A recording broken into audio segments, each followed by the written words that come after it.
Once again. Let's do it. Let's start from the beginning.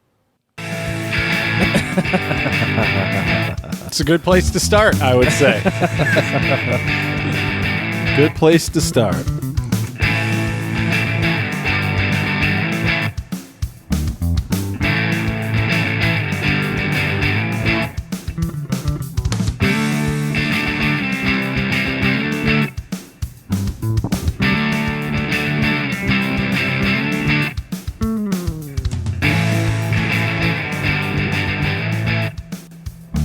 Hello and welcome to the Untranslatable podcast.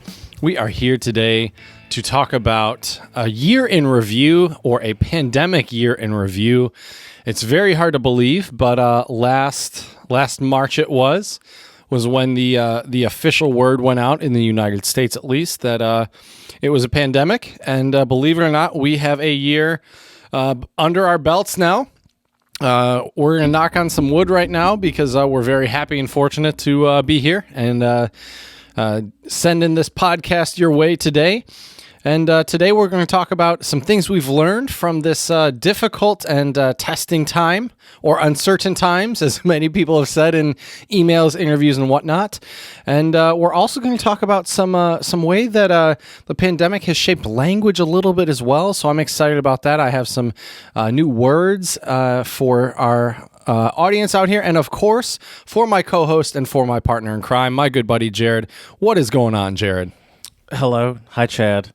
You really made it seem like we're going to hit the hard-hitting facts of what's happened over the last year, and you really got me like, wow, we're really going to get into what's serious and what's really hitting and what the people need to know. That's why I'm up here in outer space, Jared, looking down. Yeah, it's you're getting real heady, real cerebral. You know, you're really taking an outside look in and really examining the people and their actions and what that means on society. That's deep, and that's gorgeous and beautiful. Somehow, in that beautiful and gorgeous and deep introduction of yours, you somehow managed to forget to mention that my background might be a little different. Maybe I sound different. I bet you I do, because this place is wood floored, and it's probably got a little bit of echo. Very disappointed you didn't bring all of your soundproofing panels with you on your road trip, Jared. Very disappointed. You know, it's funny that you say that. I'm almost a little offended because I just showed you my setup, and it's not much different than what it would be if I were at home right now, because I brought my monitor. I brought everything. I brought everything except for my desktop computer. But welcome to the pod, of course, and, before we get way too into why I'm here in the woods, I don't know if we ever even brought it up. Or if I am in the woods. It doesn't look like I'm in the woods, I guess. Maybe it doesn't. It looks like you're in a very fancy place. Doesn't it actually, kind of looks like I'm in Europe, like I'm in like one of those IKEA apartments. Especially the ladder behind you, dude. I'm like, all right, what loft is up there? Like, is Sven or Ulla sleeping up there? What's going on? We could get to that, actually. Stay tuned. I could give you guys a slight little tour, actually. I got the webcam that I can move around. But I usually say follow us on Instagram. I'm really honest with you. I deleted Instagram off of my phone. I did not find it useful to my life, kind of like Facebook. I didn't delete Instagram. I still enjoy it, but I deleted it from my phone. Off your phone. Mm-hmm. I deleted the app. It was a waste of time. So you could follow us on Instagram, but Chad's not going to post anything. I don't have it on my phone. So you could see what we've posted in the past. Spread a little love. You can't follow us on Twitter. That I've kind of slowed down on too, but, you could. That I'm more surprised we haven't gotten banned from Twitter yet, Jared. You say a lot of controversial things. This is why I'm starting to think maybe cancel culture isn't real. You could definitely. I'm always paying attention to this, by the way. Spread a little love. I'm always paying attention to the 5-star reviews at all times, and you're welcome to give those. Always welcome. Disregard my half-hearted social media plugs. Pay attention to the plea for 5-star reviews. So yeah, dude, I'm in the woods. I am in the woods. Spoiler alert. I'm in my second tiny home experience, I guess you'd call it. This one, so, when it does not look like a tiny home from that angle. So you were doing some magic. I'm not doing anything. It's definitely, I guess it would be a tiny home if this was your home. That's for sure. But it's so I'm going to Louisiana to visit my, by the way, vaccinated family, my grandparents, my parents. I'm the only one that listen. I'm the problem. You're going to be the dirty Roni coming in there. I've been thinking about that. So I'm driving to Louisiana. I didn't fly. Obviously, that's why I'm here in Nashville right now. By the way, nice little city. I like this city. I didn't get to do as much exploring as I wanted to do, and by as much, I mean zero. I drove to a chicken spot to get some dinner. Nice. Hattie's, a popular chicken spot here. I was going to do it like a full walking tour kind of thing, but I got here around 3-ish. Actually, I got here at like 2:30, but my place opened at 3. This place, and by the time I actually got in here and sat down, I was like, I really don't feel like getting up again. I just I'm sitting down, I'm comfortable. This is the first time I've been not in a car all day. I just don't feel like getting up again to only have to move around a lot and be back in like 3 hours. So I just chilled, played some Nintendo Switch Lite, which I have. Set up my situation with the monitor and all that stuff. But dude, have you been to Nashville before? No, it's on my list. Why do you think, Jared, I bought a van, dude? It's to not go that see far these away. places. It was a about a 9-hour drive probably. But with the whole since I haven't left the city of Ferndale unless I went to Dexter, which I haven't been to in months, in a year, for a year. So to drive 9 hours in just like a place I've never been to was almost fairy tale time. I honestly, believe it. By the time I got to Nashville, a little part of me was like, I could just keep going. Like, this is great. I loved it. And the scenery was not bad. Like, it wasn't great. I'm not going to say it was great, but it wasn't terrible. It's not like I've driven to Colorado before, and that's like a solid 12 hours through Iowa and Nebraska. And it's just straight cornfields, and there wasn't any of that. There was actually, I drove through a good amount of cities. That was kind of cool. I drove through Cincinnati, Louisville. So it was cool to see some cities. And it was just relaxing. I loved it. I haven't taken a lonesome road trip in a long time, and it was really great. I listened to some podcasts, some music. It's been a long time since I fully sang out loud by myself, just car style, and I realized I'm not as good as a singer as I thought I was. That was a hard lesson to learn. Maybe that's a hard lesson to learn this year from the pandemic, Jared. You did blast some Willie Nelson on the road again at some point, Of course right? I did. Of course I did. And that is the law in the United States. If you're going on a road trip, you have to play that song at least at some point. Of course. And then after that, I played actually a lot of Steely Dan. I'm a big Steely Dan head. You know that. Nice. And so I might go more Dead myself, a little Grateful Dead, but hey, you can't go wrong with Steely Dan. Is that good road trip Dan. music? I've never really listened to Grateful Dead before. It's jam music. It goes on forever. True. That's true. So I guess I that's feel like what's that good would about put me it. to sleep somehow. I don't know. And you have no idea what song you're on. It's I think that's kind of nice. Time. Yeah. You kind of lose track of time in a situation like that. So I guess there is some positivity to that. What would be go ahead, my road trip music though? Would be, I think, lo-fi. Well, this could be hit or miss because if you're tired, this might put you to sleep at the wheel. But lo-fi, I think like lo-fi hip hop. Actually, kind of like our last week's song of the pod, the Brazilian song. Yes. Yeah, by Saib. Yeah, I could see that. I'm a podcast head, so I would say, if it was 9 hours, 7.5 hours were podcast. An hour and a half was music, and it was all Steely Dan. And you just singing, just jamming out. Yes, just screaming Steely Dan lyrics, and so it was great. It was great, but it actually got me thinking. I saw something on Twitter, and I wanted to get your opinion, or I guess I don't know. So it was a tweet. Obviously, I saw it on Twitter, and it said someone puts a blank map of the USA in front of you. Says you have a chance to win up to $50 million. $1 million for every state you can correctly identify. The catch, if you get one wrong, you get nothing. But you can leave blanks. How much money are you making? So essentially, you're saying only states you're sure of. If you make any mistakes, so it's 1 million. You don't get any of the nothing. money. Yeah. So how many states can you confidently name to the point where you could put millions of dollars on the line? And a lot of people actually pointed out on the post that the picture of the U.S. was only the lower 48, did not include Alaska or Hawaii. But those are obviously part of the 58. You know where you're going to get caught is you're going to accidentally name Maryland, and then it was where Washington D.C. is or something. That's how they're going to get they said 50 million. So Washington D.C. is just not a mulligan, but it's just a full-on lose. Right. There's not a lose. That's what I mean. Unless you identify Washington D.C. as it is, but there's no benefit to even identifying Washington D.C. because they said 50.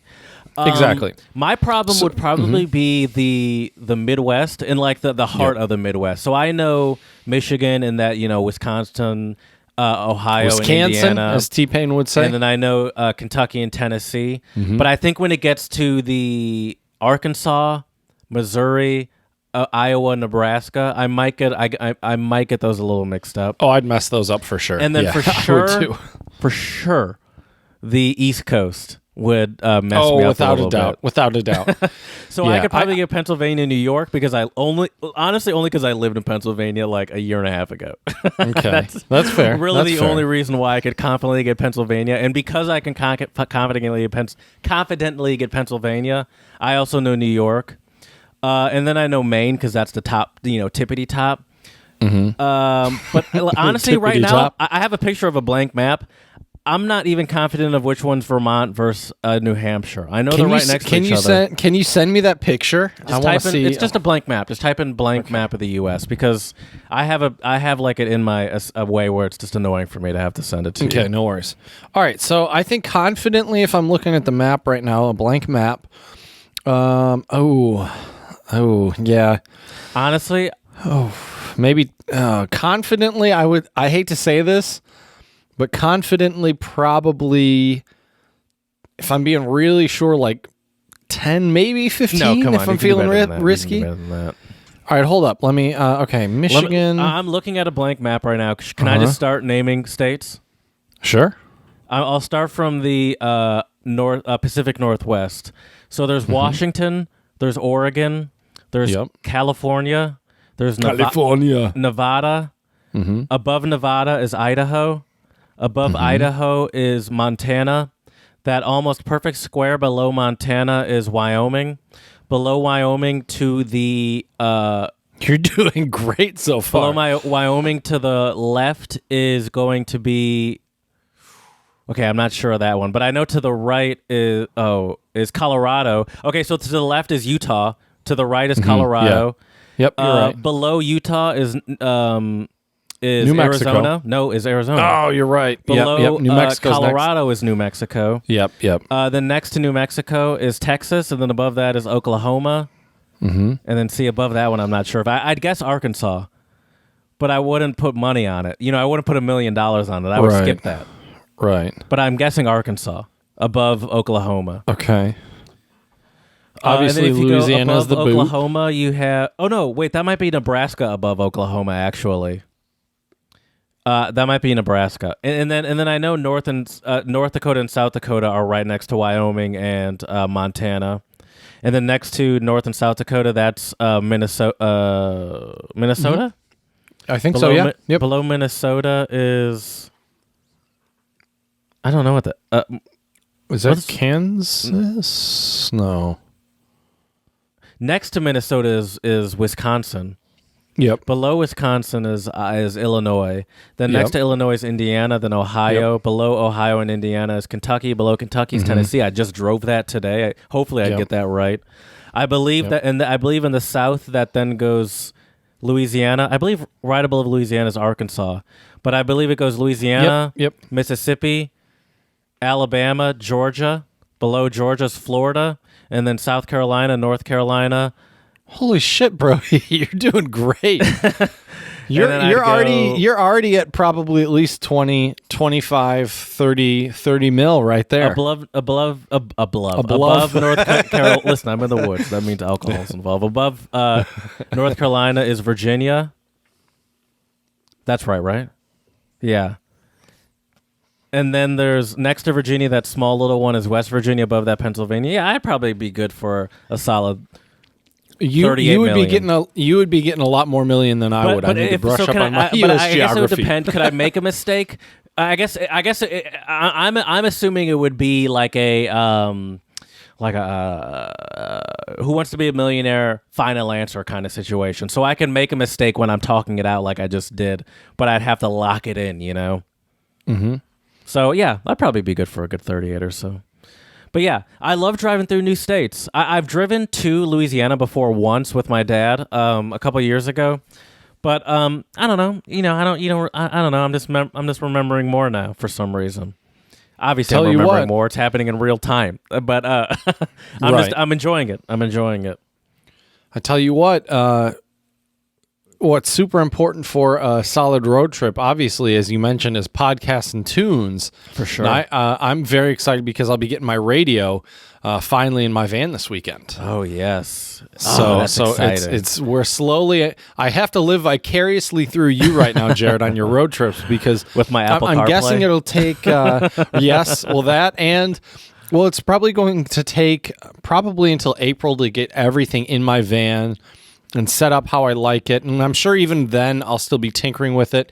Like one thing I want to do is I want to find a way so I can build, because I've seen a lot of van lifers build like a compartment. So the van I have is a Transit Connect. And with those vans, they have like a little above the driver and passenger, like a little storage area. But a lot of van lifers, they extend that out for a lot more storage space. So I'm hoping to do that, for example. Got my bed frame and all that good stuff. So, but after April, dude, we got to go on some road trips and go to some cool places. How would two people work? Do you mean we as in you and I? Well, I mean, we'd probably be going camping. We'd be in a tent. So you get to stay in your van and I have to go sleep outside. No, dude, we would both be outside. I'm not going to, that's bullshit. I'm not going to, okay, Jared, I'll see you tomorrow. Shut the door. Right. Because that's just what friends do, Jared. If there's one thing. It's chilly out here. You're right. Well, good thing I have heat. Right. Well, the other thing too, though, is the weather gets nicer. We need to rent a car and do a road trip like that. That's true. We did have to postpone that. So wait, but hold on. You still haven't fully explained to me how a trip would work. So you saying we would take your van, but we would both sleep outside. You would sleep in a tent just in solidarity. Of course. We would share a tent. Probably. Okay. Just curious. I mean, yeah. Listen, I'm okay with that. I'm very comfortable. Go tenting, go hiking. Have a little fire. I'm down with that, dude. I'm down with that. It's been a while since I've done that. Me too. Okay. Me too. So and I'm getting some of those camping supplies slowly but surely as well. So, I gotta if I'm spending the money on it, we gotta use it. It's important. That's true. So I'm halfway here in Nashville. By the way, I've been in Nashville for all of 4 hours, 5 hours, 6 hours, 5 hours, 6 hours. I have barely gone into the city. I have barely seen anything, but I could see myself living here. Except for the fact I drove through. I did on the way back from the chicken spot. I did drive through a lovely neighborhood. It was gorgeous, dude. Although they do love their slave-style houses here, I don't know if that's what they call them in the real estate game. Are you talking about the ones with like the Greek columns and that kind of shit? Yeah, and the wraparound, wraparound porch. Yeah. I mean, that'd be a plantation house, wouldn't it? Yeah. That's slave probably house, the style plantation they call house. it. Yeah. I mean, they probably do in like the real estate areas put plantation house, which is right. Pretty close to. You might as well call it a slave house at that point. Yeah. Well, if you know anything about American history, I mean, but that's probably to some of these lovely people. That's probably a benefit. Ooh, slaves built this. So yeah. It's been great, and then tomorrow is the second half of the journey, which goes through some of those lovely. Dude, by the way, one more thing I have to mention about this road trip. So the thing is, I'm going through the middle of nowhere in the South, and I'm only getting more and more south. A couple places I stopped, clearly these people the COVID's not a problem for them. I see people walking into gas stations, in and out. Kind of like when I was in Lisbon, Ohio, where it's just like no mask, no one's wearing mask. I'm not gonna say no one. I'm gonna say in the places I went today, more people were not wearing masks than wearing masks. Especially like I went to Chick-fil-A earlier. By the way, today's been some of the worst. You're getting your decisions. Chicken. Yeah, today's been some of the worst eating decisions I've ever made in my life. I stopped at Chick-fil-A. You got to be careful with road trips because of that. I stopped at Chick-fil-A for lunch and had chicken, and then I had more fried chicken for dinner because I was in Nashville. I was like, that's popular. This whole hot chicken thing. I need to try it. But the thing is, like, there's a new added challenge to road trips in a pandemic because it's like I don't want to stop in public places to have to, do stuff. So, like, other than a gas station, and I'll go through like a drive-through like I did today for food once. It's like I don't want to. Like, I went to a rest stop once in Michigan early on because I was drinking coffee, but then after that, I was like. There was already one dude in there, some old dude. Most people had masks on there, but one old dude didn't, and it made me mad in my head. So I'm like, I don't want to keep stopping. The more south I go, the less masks I'm sure I'm going to see is what I thought, and it was true. And so you have to get creative. And let's just say your boy got creative. That's all I'm saying. You took some dookies in the woods? Is that what you're saying? It wasn't the woods, but I certainly found some, no dookies, but I've certainly found some ways to use the restroom without having to go into public officially stated bathrooms. I'll tell you that. And I feel I'm proud of myself. It was dumb / proud of myself. But yeah, that's all I'm saying is I peed behind some stuff just to have to not go into a place. There you go. One thing we've learned from a year into the pandemic, Jared. There we go. A year into a pandemic. These are the levels I'll take, and not to go into the plethora of publicly available Walmarts and gas stations that I drove past. Right. I will say this. I think both of us tend to err on the safer side and side of caution during this pandemic. I do. Yeah, go ahead. Sorry. I do think though that you definitely are a little bit more cautious maybe than I am, because I don't know if I would go to those lengths. I'd probably just stop at a rest stop myself. It really bothers me to see the level of lack of mask.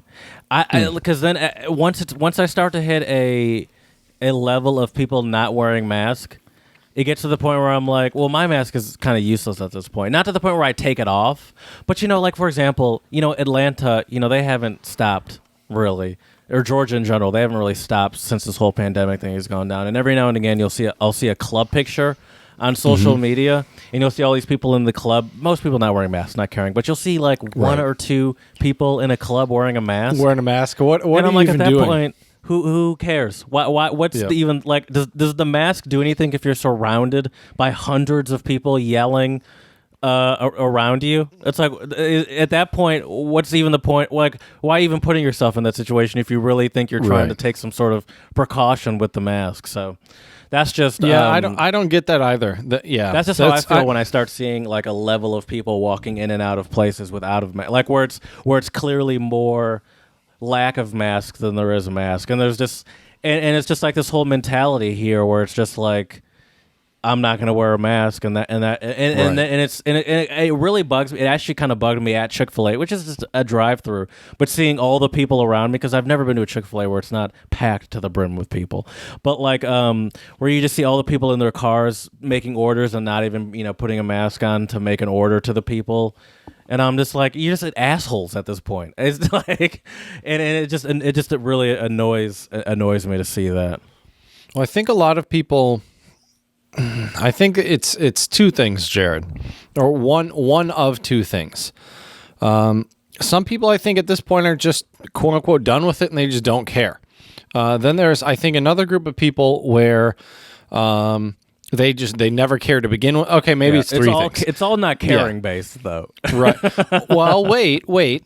Now, there is also a group of people, and I could be wrong about this, but I bet you if you had COVID before, or if you've had a vaccine, and actually, Jared, a little fun stat for you. I'll give you the vaccine. Because I have heard that at this point, if you have had the vaccine, you don't have you can essentially live life freely.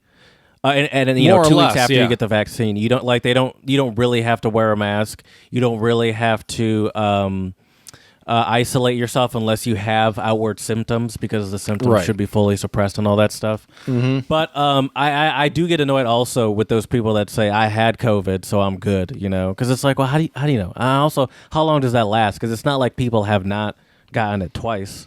Well, so it's I mean, I guess, but it's still a risk. I think if you've had it, it's still maybe if you've had the vaccine, I'll give you that. But if you've had COVID, I don't know. You're not a doctor. You don't really know what you're talking about. Right. Yeah, but I had a couple of colleagues, for example. They had COVID. Thankfully, got better and they're fine. And they took a trip to Disney World because they were like, "Well, we have the antibodies. Let's take advantage of it while we still know we have the antibodies." Hey, listen, I'm in the South now, so what I'll say is bless their hearts. There we go. But yeah, I mean, it's tough. You know, I mean, some people I think don't see it as a risk anymore. Some people, a lot of people too, younger people, they think they're invincible. Mm-hmm. And you know, I'm getting older, so I know I'm not invincible. I saw some kids, like maybe 10 kids, playing 5v5 in a little soccer area, and I was so jealous. I was like, oh man, those kids are having so much fun. And, you know, not even just jealous of how much fun they're having, but I was like, I haven't been that close to a human in so long. I'm like, oh, that must be nice to rub up against someone like that. Exactly. Oh man, yeah, or just have someone kick a ball back to you. Oh my god, dude! I actually did bring my soccer stuff too. I have a ball and my cleats in the car because I'm like, I'm going to a hot place. I can go play somewhere. Yeah. Oh, for sure. Well, Jared, I don't have any shout outs for today. Okay, but I think you know what time it is. In that case, let me hold on. Oh yeah, you got the nice watch on. You got a That is a sharp watch, by the way. I'm going to get started today, Jared, with something a little bit more, little different. So there's this... A little different. Okay. That's right. Speaking really proper English this evening. So there is this source called Ovid, is how they would say it in German. It's OWID .de, and this is actually... like they have all sorts of interesting stuff on like language and stuff like that. And here, actually, I'll pop this. I'll send this to you I'll send it to you via text message. But basically, there have been around 1,200 new words in German that have come up because of the coronavirus pandemic. And so I thought it would be fun to look at some of these words. Okay, well, some maybe of these I shouldn't look at them, and I would rather you quiz me. Well, that's what we're going to do.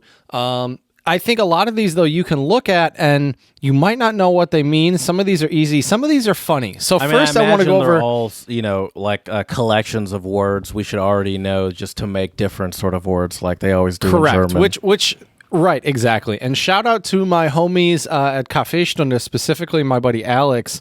He sent me this list actually. And so he and we were looking at some of these, and so here is a quote unquote German word for you, Jared, and I think you'll know exactly what this means. After Corona body. You know, how does that make you feel?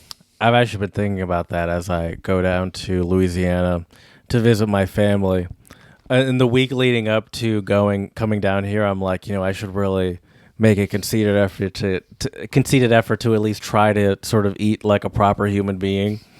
And then we cut to today, where I tell you I had fried chicken for lunch, and then a different fried chicken for dinner. You know, actually, I have leftovers because I bought way more than I needed. So I'm also going to have fried chicken for breakfast tomorrow morning. Nice. Nice. So it's going to be a triple. That's a real Southern trip right there. So, yeah, I think I understand the idea of the after Corona body. But see, my point with this is you have a German word for all of those. You could say nach Corona Körper. That's true. For example. So I think it's funny how with all of these new quote-unquote German words because of the coronavirus pandemic, a lot of these are, as we would say in the field of German studies, Anglizismen, which are English... Would they say that because anglicized words, I guess, irony into is German. That they use a German word to say anglicized. They don't just say anglicized.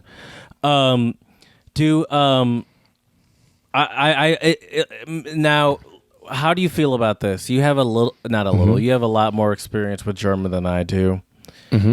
It does feel like German is, I mean, that's the only language we know to a level where we could speak on with any sort of confidence other than English, I guess. Right. It feels like German is getting anglicized at an aggressive rate. Yep. I would agree with that. I would agree. And it doesn't feel like it feels like France has They're very against that. It seems like they have a more of a conceited effort to fight back against that. And I can't speak for other countries. I just know France, even like French Canada makes a point to make sure that French is properly infused into culture and society. And I don't know, but I don't get the vibe that they're as concerned about that in Germany. You know why it's that case with French? No, I don't. Because one of the main reasons is they have racist, probably slavery. Does relate to slavery? Académie de Français. What's that? The school of they French have or like something? They have an academy or like an organization that handles specifically for almost like a not a ministry, do they call it, or like a secretary of agriculture. There's a secretary of just culture probably or something like that. Exactly. Yeah, and I don't get the sense that they're as concerned about that in German. All right, now give me another. All right, let me give you some actual German words now. Oh, God. All right, here's a good one. Let's see if you can figure this one out. Ansteckungshotspot. Okay, well I know hotspot. Obviously, I have no idea what Ansteckung is. Infection, or like if you anstecken as a verb would be to like infect, I believe. I see. So it would be, I don't know, would we call that like 0.0 or what would we even call that? Infection hotspot, like a super spreader event? Yep, which I think they also, if I go down to the S's, and by the way, this list has, they probably have something like that. Hold up. Hold up, Jared, let me see.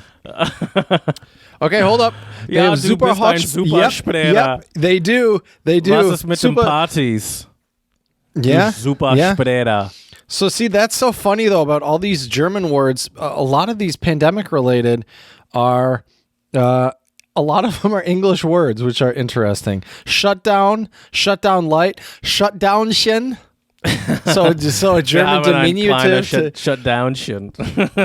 Oh man! Can I give you just a normal untranslatable real quick? Of course, go for it. So it is English, but it's Singlish, Singapore English, and it's spoil market.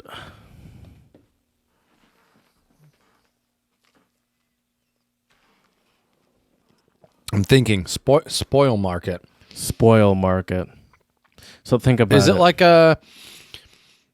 like it's cheap stuff? No, think about it in the aspect of you're a student in school and you're handing in assignments, and then of all the people that hands in the assignments, there's a spoil market somewhere in there. When if someone cheated on the assignment? The opposite. Actually, the exact opposite. So someone think about it literally. Did an amazing job. But think about it literally. Spoil market. Someone spoils the market. So when you get everything right.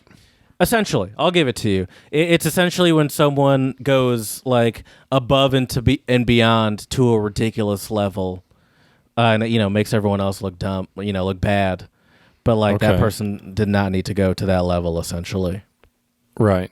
Okay. So it's like you really caused a spoil mark. Oh, hold on. The teacher asked for a brief summary of the paper, but John wrote an extremely detailed outline and even printed it out. Damn spoil market. Can't be having those spoil markets, Jared. All right, the spoil markets I remember from school were always the ones that would raise their hand for every single question. And it's no matter the question, worst. They always had an answer. Yep. Some people need to learn how to have a little bit of self-awareness. To the point where the teacher would be like, all right, let's give someone else a chance to answer a question. Right. All right, let me give you, this is kind of a fun German word to say. And this is the beauty of the German language, everyone, that you can put you can compound words. So you can take 2, 3, 4, 5 words, however many words you want, and just smush them together. So here we go, Jared. You can essentially make up your own words, and people understand what you're talking about. Exactly, which is one of the beauties of German. Mm-hmm. So here we go. Behelfs Mund-Nasenschutz. I don't know what behelfs means. Behelfs. Oh. Mm-hmm. Mund. Wait. I still don't know what that means, though. Behelf. Something about behelfs? I think so. Or aid. Let's. Yeah, I would say probably aid. Is mouth and nose. And what was the last word? Schutz. Oh, protection. Schutz. Mm-hmm. A mouth-nose protection. And then the first what word would that was be? behelf. Mm-hmm. Yep. So is that just like a phrase? Behelf means makeshift. So that almost feels like it's just making sure that you cover your nose when you wear your mask. So, I think you're kind of right, a little bit. This is actually this is basically a handmade substitute for a mask.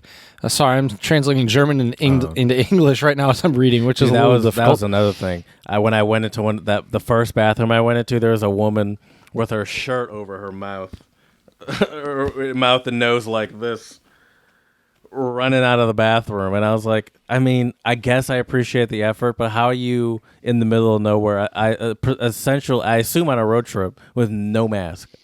Right. I brought 4. Probably left them in the car. But yeah, here's another funny one, Jared. 4, now that I think about it. Go ahead. Sorry. I like all these. There's a ton of German words now with Balkon, which is balcony. Mm-hmm. So you've Balkongesang, so like balcony, like singing or balcony song. Like what they were doing in New York when they would like clap from the balcony. Is that one of the words? Balcony clap? Next word is Balkonklatscher. Wow. Very good, Jared. Yes. Balkonkonzert, so a balcony concert. That sounds just annoying. Balkonmusik. Still annoying. And Balkonsänger would be a balcony singer. All annoying. So this is why there I you don't go. live in a big city, I guess. Right. But yeah, it's just amazing though how many quote unquote like pandemic words or COVID words are English related in one way or another. And a lot of them, though, they're either the same or pretty close to the other English words. Like COVID-19 transport. You would just say it with a German accent, and then you got your German word. Let's find out, Jared. Let me tell you. COVID-19 transport? Beförderung einer... So it would be transporting a person who has COVID. So it would be like an ambulance, I think, like with like... I have a real untranslatable here. Give it to me. And it's Hindi. And it's Matsya Nyaya. If there's a long straight line over a vowel, that means like you elongate it like that, like A or O or U or something like that. Depends on the language. But but I'm saying it's like a phonetic like if you're doing a dictionary sort of. Okay, Matsya Nyaya. Then that's how you'd say it. The rule of the fish. Rule of the fish. We have a very popular untranslatable cancel culture. We have a very popular untranslatable here in the United States that we would say in place of the rule of the fish. There's many fish in the sea. Involves another animal, but it's not a water animal. Not a water animal. The rule, is it a feathered animal? No, it's a mammal. It's a mammal. Domestic rule of the fish. And wild. A cat? No. Curious like a cat? No, you're a dog? I mean, that is an animal that is both domestic and wild. That's true. So is it a dog? That is an animal that is both domestic and wild. It's not a rabbit. I'll tell you that much. Okay. The rule of the fish. It is a dog. It is dog. Okay. Sick as a dog? The rule of the fish? You're just guessing random dog-based untranslatables. Put some thought into this. God damn it. The small fish get eaten by the big fish, which in turn... dog eat dog world. Get eaten by the bigger fish. So dog eat dog world. There you go. You betcha. There we go, Jared. All Very right. good. All right, I like that one. Okay, rule of the fish. Yeah. Okay. Follow the rule I like of this the one, fish. Jared. Stay in your place. Right. Here's a good German word, and this one's hard to say. I'm just going to straight up say it, and it's because I think there are two vowel sounds that sound basically the same. Wait, what language is this? German. Okay. Fuß, Fußgruß. And it's Gruus or U umlaut? Nope. GRU and then the S-set, which is like the capital B looking symbol in German. Mm-hmm. Yeah. Okay. Fußgruß. Mm-hmm. I have no idea what it's kind of fun to say, isn't it? I mean, Fuß is foot. To greet. Foot greet? Is that saying that now that we can't shake hands or something, we're going to do some sort of foot greeting? Well, have you not seen some people do the little foot thing? No, you haven't seen that? No, I don't do that. No. Well, I mean, you don't also see many people other than true. Well, it basically is me. So I get jealous watching children play soccer. So exactly. So, but that there's all these different ways now that you see people handshaking, right? Like when I bought my van, the guy was like, "I feel bad. I really want to shake your hand." I mean, that must be pretty weird for a sales guy to be like, "All right, off you go." we did a fist bump. We did a fist bump. I was like, you got to do something. Or else it's not I will say this official. though, he was one of the only ones in the dealership that had his mask on the whole time. Yeah, dude, I just got my car serviced before I went on this trip, and it was I was, it was terrible. It was terrible. It was terrible. And then there was one guy. This is a new one I haven't seen. So, usually you see someone do the pulled. If they're talking, they slide it down because apparently you can't talk with a mask over your mouth. This guy would do a thing where he would have the mask over his mouth and then he would pull it out, like just straight out. Oh, perfect. That's great. And I'm like, that's great. That makes lots of sense. They're a solid 3 feet away from you. They can hear you. Right. You don't need to project that hard. Dude, as I told you just a couple episodes ago, the dealerships are and like the car service places are some of the worst mask compliant places I've been to. Right. Yeah. Well, Jared, I think we should get into what we've learned from this year behind us. Yeah. It blows my mind. I saw someone on the news say now we're in year 2 of the pandemic, and just hearing that blew my fucking mind, for a lack of a better term. Now, well, easy. That's all right. That's fair. That's one of our two. One of our two. That's fair. That's fair. Hey, listen, there's 2 of us. We have 2. You can use one. But equality, Jared. But it's funny that you say that, because the first thing I always think about when I think about us being a year into this pandemic is that you're not a year into this pandemic. You're over a year into this pandemic. True. And you lost a job essentially before Also any true. of us here in the U.S. were even considering the fact that a pandemic would be an issue. Also true. And had to spend a month in Bali before you could come back to the U.S. You make it sound like that was, Yes, that was true. honestly pretty great. But if I could go back to that month again, I would. If I could go back and rewind. Let's go back to that month a little bit, because let's rewind. Sure. That's what we're here for, and that really is true. Even though I wasn't taking any precautions, not like I knew what the precautions were to take in case of a pandemic, but where were you at mentally when you lost your job for it wasn't a pandemic, but did you understand what was happening, that there was a virus going around and it was so bad and spreading so quickly that going in public was not a viable option? That was clear to you? Well, yes. So here's the deal. So, let me to all our listeners out there, buckle up. It's story time. Time to strap in your seatbelts and join the ride. So what happened was, I had gotten emails actually from the U.S. consulate in November saying, "Hey, there's this pneumonia-like thing going on in Wuhan in November." Not even last November now, 2 Novembers ago, right. which is also weird to say. November of 2019. A year and a half ago, essentially. Yeah, right. I got emails from the consulate saying, do not go to Wuhan if you do not have to. There's a pneumonia-like thing going on. They don't know what it is. Just don't go.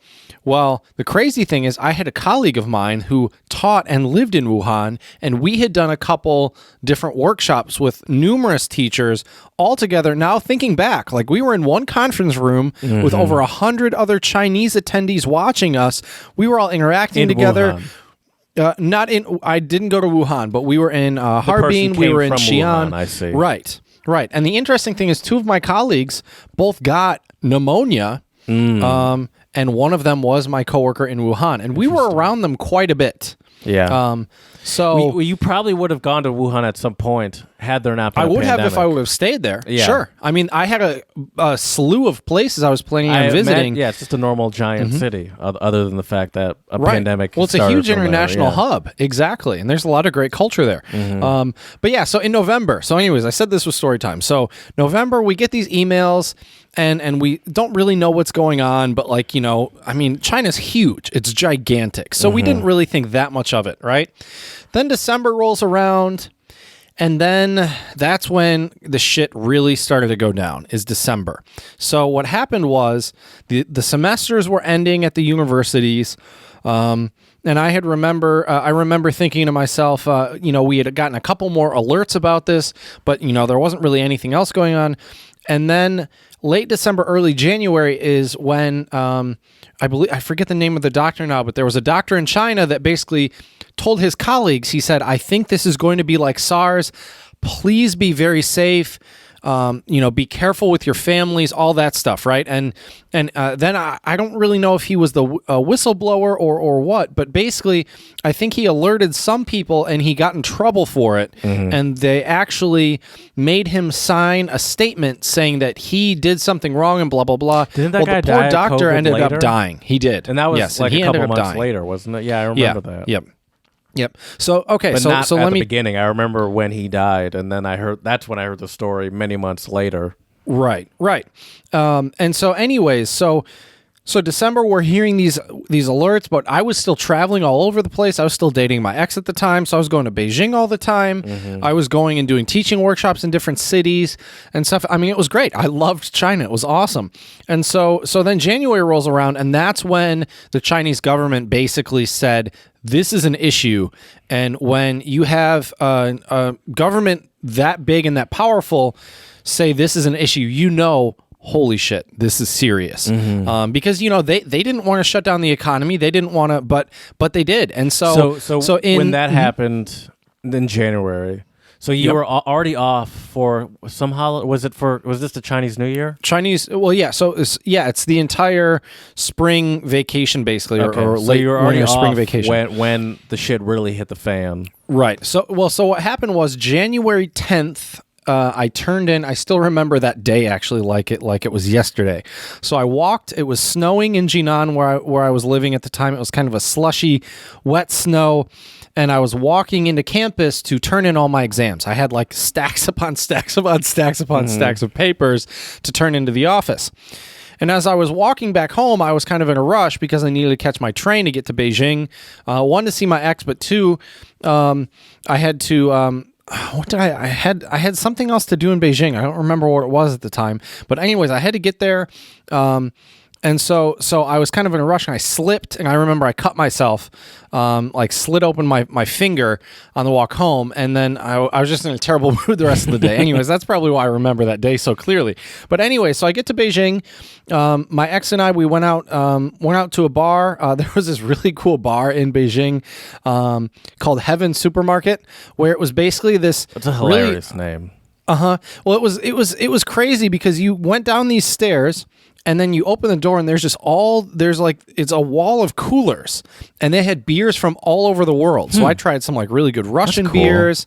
I had some German beers. Now that's actually a really cool name. Now that I know what the place is. Yeah. It kind of sounds like a strip club or like a brothel. That's true. That's true. But I mean, this place though, you could tell. I mean, it was like kind of like a hole in the wall because the alcohol was cheap. People would just get drunk. It smelled like cigarette smoke. I mean, it was. But we had a great time. Yeah. Well, I mean, we had a great time. So we went out there, and I think we went out to a couple other bars. There's some really cool what they call hutongs in Beijing, which are these smaller bars or clubs where a lot of people hang out, and the night scene's great. Anyways, we went out, and then like the next day or two, it really went public. Like you need to stay in your apartments. And this is early January. This was January 11th or 12th, somewhere around there.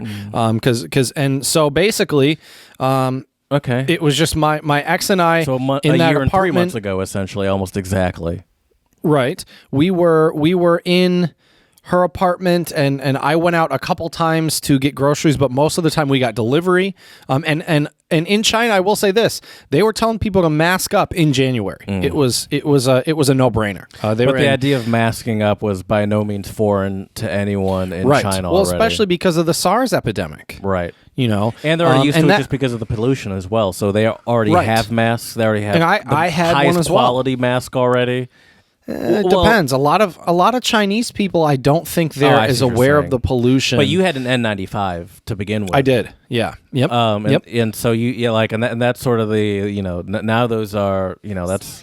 Other than the vaccine, that's like the gold standard of flexing on people is an N95. Well, and that's why when the shit first hit the fan and when I was in Beijing, that's why I was the one that actually went out and did some of the grocery shopping, because I was the one that actually had the mask. And then when I went out, I bought more masks just so.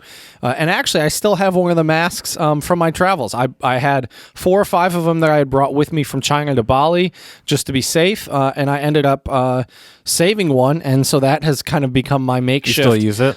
In my car, yeah. It was still in the wrapper when it came to the States, so like it wasn't even used Brand at all.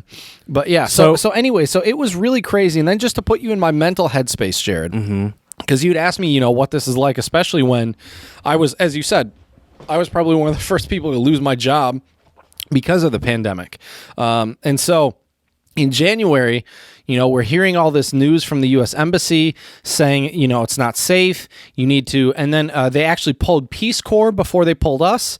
I think they may have pulled Fulbright from Taiwan, if I remember correctly. This? You heard that, and I heard about this, and because these were Department of State programs, it's going to happen to me. Yep. There's no way they're pulling these big programs, and they're not going to get to me. Exactly. And so and they thought about, I don't know if they thought about not pulling us, but they were trying to think of a way to somehow make it work. But because it was so new and we didn't know, and I'll be honest with you, I mean, I was pretty terrified. I mean, now I'm not as terrified because, we have a lot more knowledge about how to treat people with it, what to expect. And, luckily you and I are younger and we're in fairly good shape as well. So we could both be in a little bit better shape, but hey, I had fried chicken we're not for too bad. lunch and dinner today. Actually, Right. now that I think about it, I had leftover pizza for breakfast. Nice. Before I left this morning. Living lavish. That's Today great. might have been one of the worst eating days I've ever had in my life. Sorry, it's a road trip day. It doesn't count, Jared. It doesn't count. But anyway, so I was super stressed already because of the impending pandemic. But it was at that time, the mental headspace I was at was, okay, this is going to be contained, and then in a couple months things will be quote unquote back to normal. So I thought, well, we've never worst really case had scenario, any sort of like. We have no idea of even how to contextualize this. So when you're hearing about this, it's like you don't even know where to think to know how this will be taken care of, because we've never had anything like this before. Exactly. Well, and so here's the crazy thing though. So I kind of had a bad feeling that, this was going to escalate and get worse, and obviously that I'd lose my job. So then we got news, basically. My boss, and I'm glad she called me. She called me and she said, "Are you still in China?" And I said, "Yes."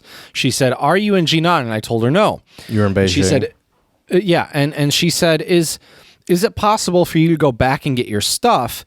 And I told her, "Well, with the pandemic, I don't feel comfortable doing that. Like, I'm going to be on a train for an hour and a half, be in a crowded train station." And this was during Chinese New Year. So this is when people do the most traveling. Like, it was my trip in January to Beijing. It was the only time in the whole 6 months I was in China where my train was late. Well, I think the only time I've ever seen. I think I feel like I remember hearing conversations at the very beginning of the pandemic saying that the fact that this coincided with the timing of the Chinese New Year was part of the problem, is that you had this sort of mass exodus of people going from major cities to various, smaller towns villages all over the country.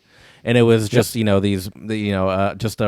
happened to be the time when public transportation is at its fullest because of it. Exactly. And I have never seen the trains or the lines so long at the train station. And I was leaving out of the western train station in my city, not the central one. God knows how crazy and chaotic the it probably smaller one, is. the western one? Yeah. Yeah. Mine was the smaller one. So, well, I would say less populated. Sure. Let me put it that way. Less populated, less busy. But yeah, and so anyway, so I'm in Beijing.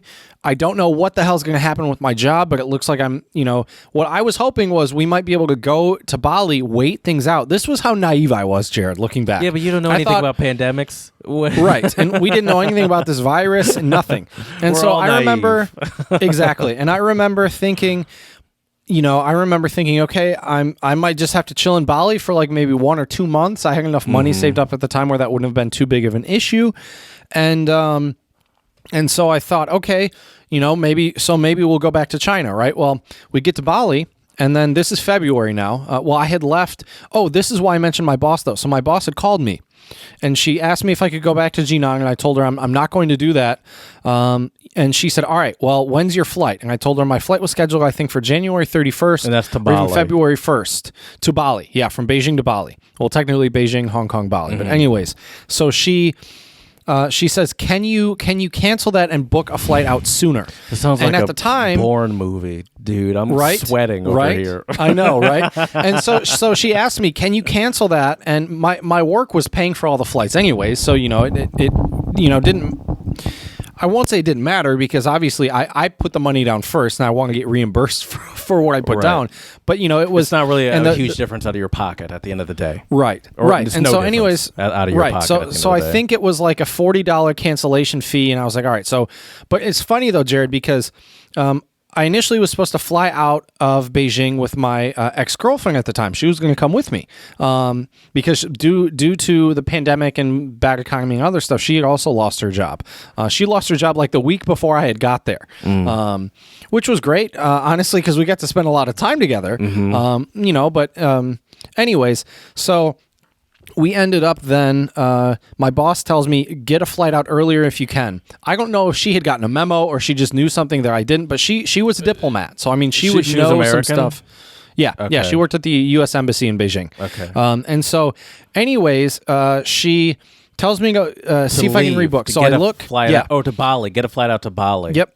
Okay. And so I. Jesus. Were you freaking out at this point? Oh, of course. I feel like I'd be terrified because you have no idea what's going on. You have no idea really what the virus is or what the... Half my shit is still in my apartment. And it's getting... And you're at the point... You have no idea what's going on, yet you're at the point where it's like, leave your shit, all your shit, and just go with the same, week's worth of clothes that you have and just... hope that you get your stuff... Literally, you just... at that point, just like, hope you can get your stuff back because you have to go. So thankfully, I was prepared enough, Jared, where I had brought enough clothing because I knew I was going to be in Beijing for a while, and I knew I was going to... Basically, what ended up happening, Jared, was I packed enough stuff for Beijing and for Bali somewhat that I would be okay. Now, what ended up happening, though... But what ended up happening, though, was I ended up staying in Bali longer than I expected. So I did have to get some stuff in Bali. Linen shirts that you... Right. Yep. Love those shirts. First of all, those shirts are perfect for that climate and that weather, though, too. Dude, they are I should have brought it with me down here to Louisiana. Oh, you should have. It would have been perfect for sitting on the back porch. Yep. Absolutely perfect. My mint julep or whatever they drink down here. Exactly.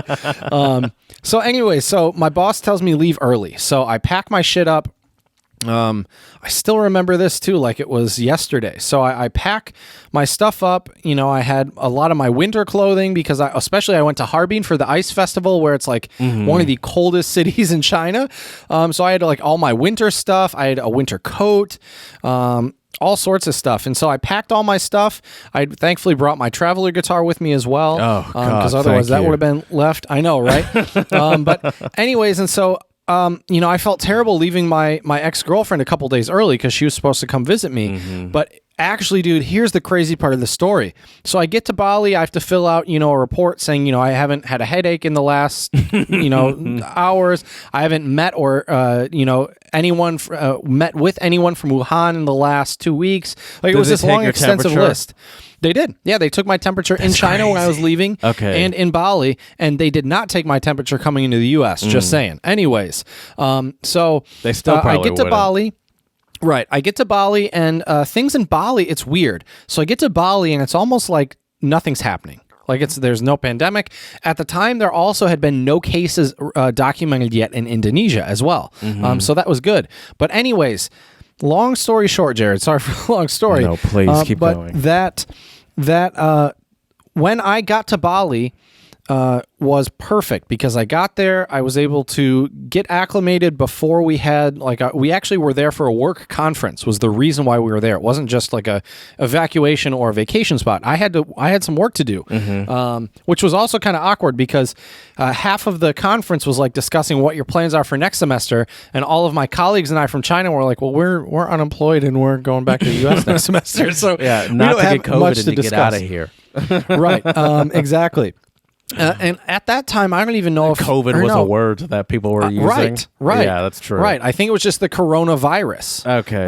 So they had it was past like some sort of mysterious pneumonia. Well, it was SARS-CoV-2, and then I think it was coronavirus. But coronavirus is more generic than SARS-CoV-2, I believe. Right. I believe because like the SARS that happened many, many years ago was also a COVID, a coronavirus, I should say. Yeah.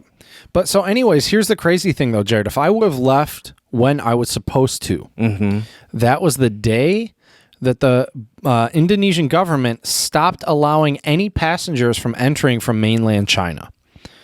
So that means I would have had to what that means is I would have flown to Hong Kong. I wouldn't have been able to board my flight to Bali, and I would have had to get a flight from Hong Kong and go back to the States. That's what would have ended up happening. And unfortunately, that is what ended up happening to my ex. I mean, I remember her calling me in tears in South Korea, where her connection was, saying they're not letting me get on the plane and they're not letting me into Indonesia. And I'm like, what are you talking about? And then I looked at the news, and that was the day when they cut everything off. So it did kind of feel like a weird Bourne movie. But just to put you and the listeners in my headspace, Jared, so imagine you leave your country of work, you're leaving half of your belongings. Thankfully, all my most important belongings were with me, and that's one thing I would recommend for anybody ever doing any traveling. If you can, even if it's a short, like if you're staying in one foreign country and you're making like a day trip somewhere, bring your travel guitar. Really important stuff, especially your travel guitar, of course. But also, of course, but then, okay, so you were in Bali for a year, which I'm sure was lovely. Seemed like it was lovely. Not for a year, for 20 days. You're but right. Yeah. I did say a year for almost a month. And it seemed like it was lovely. The whole time, it never really seemed like COVID was a concern, I imagine.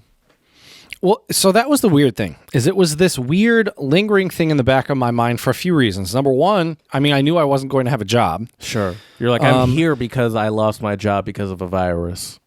Right. So it's weird to be in a different country and all of a sudden this thing that caused me to lose my job is not a concern to anybody. Right. The other crazy thing as well is that it was this weird limbo where you don't know what's happening in the near future or the far future at that point. Because, if you would have told me before that, I would have still been doing the fellowship for a couple of years. So I kind of had my plan for the next couple of years, quote unquote, laid out, right?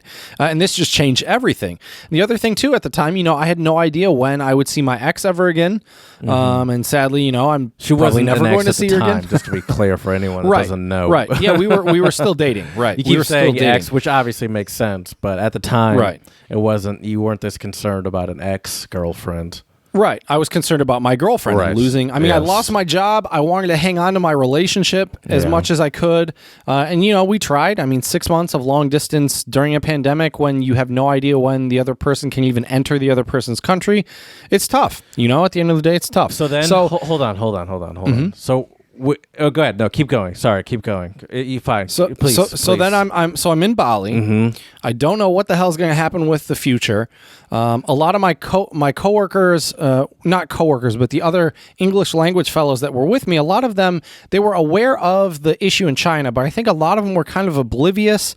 And once again, I think a lot of us were just so naive that how connected we really are internationally. And so mid-year, the conference goes by, and everything's going good. And I will say this though, for one of the most uncertain times in my life, Bali was probably the best place to be in terms of mentally, physically. Like the weather was beautiful. I mean, everyone is so friendly and kind. A great place for some self-care. Yeah, for sure, for sure. And I mean, Bali is on my list of places that I will definitely return to once I can, because it's just so amazing. And I will tell you, Jared, I mean, I think that really did help me a lot, though, because when I mean, just imagine, you come back to your home country, you're unemployed, you have, it's kind of, an awkward part of the semester where, if you work in education, you're not going to find a job. And so I was just teaching English at night, and it wasn't ideal, but, it got the job done at the time. I have to really thank my parents a lot for all of their help and support, Shout out. I like to think I also help and support them too. But it was just such a crazy thing. And the craziest thing of all, Jared, was going from this weird mental state of just utter fear and terror and uncertainty in China to all this, honestly, calmness in Bali, because it was kind of like when you remove yourself from that situation and then you're in a beautiful tropical climate and you're eating this amazing food with all these great, spices and flavors and all this awesome stuff. And, you have like the beach and all, it's just, it puts you in a different place mentally. Then you come back to your home country, not knowing what you're going to be able to do. Here. Right. And then you realize how oblivious we are. And that's when I started to kind of see the warning flags, going off oh shit. What was it like coming back here and seeing that? Seeing just literally alarming. How there was no concern. Our lives were completely normal here, going out, enjoying ourselves, going to work and stuff like that. Well, we went out to eat. We went out, you, me, some of my buddies, we all went out to eat. And that was the only time I have gone out to eat at a restaurant since I have returned to the U.S. When you explained do you, I don't know if you can even remember this or explain this, but do you remember what the conversations were like? Even me, for that matter. I mean, honestly, I could probably just go back and listen to podcasts and figure it out. But can you remember what the conversations were like when you explained to people why you were coming back? Because to us here in the U.S. especially, I mean, I can't speak for what it was like in Indonesia, but in the U.S., the idea of a virus being such an issue that it kicked you out of a country, I don't even think was on our radar at all. So it wasn't. How could you come back to your home country and be like, well, I had to leave that country because there's a virus ravaging the country, and I'm telling you this at a bar, right? While we're sitting right next to each other, sharing chips and salsa. Yeah. Oh man, hindsight. But anyways, I think the thing is that, because it was happening in China, it felt like it was a lot of contained. Americans. Exactly. And clearly it wasn't. Right.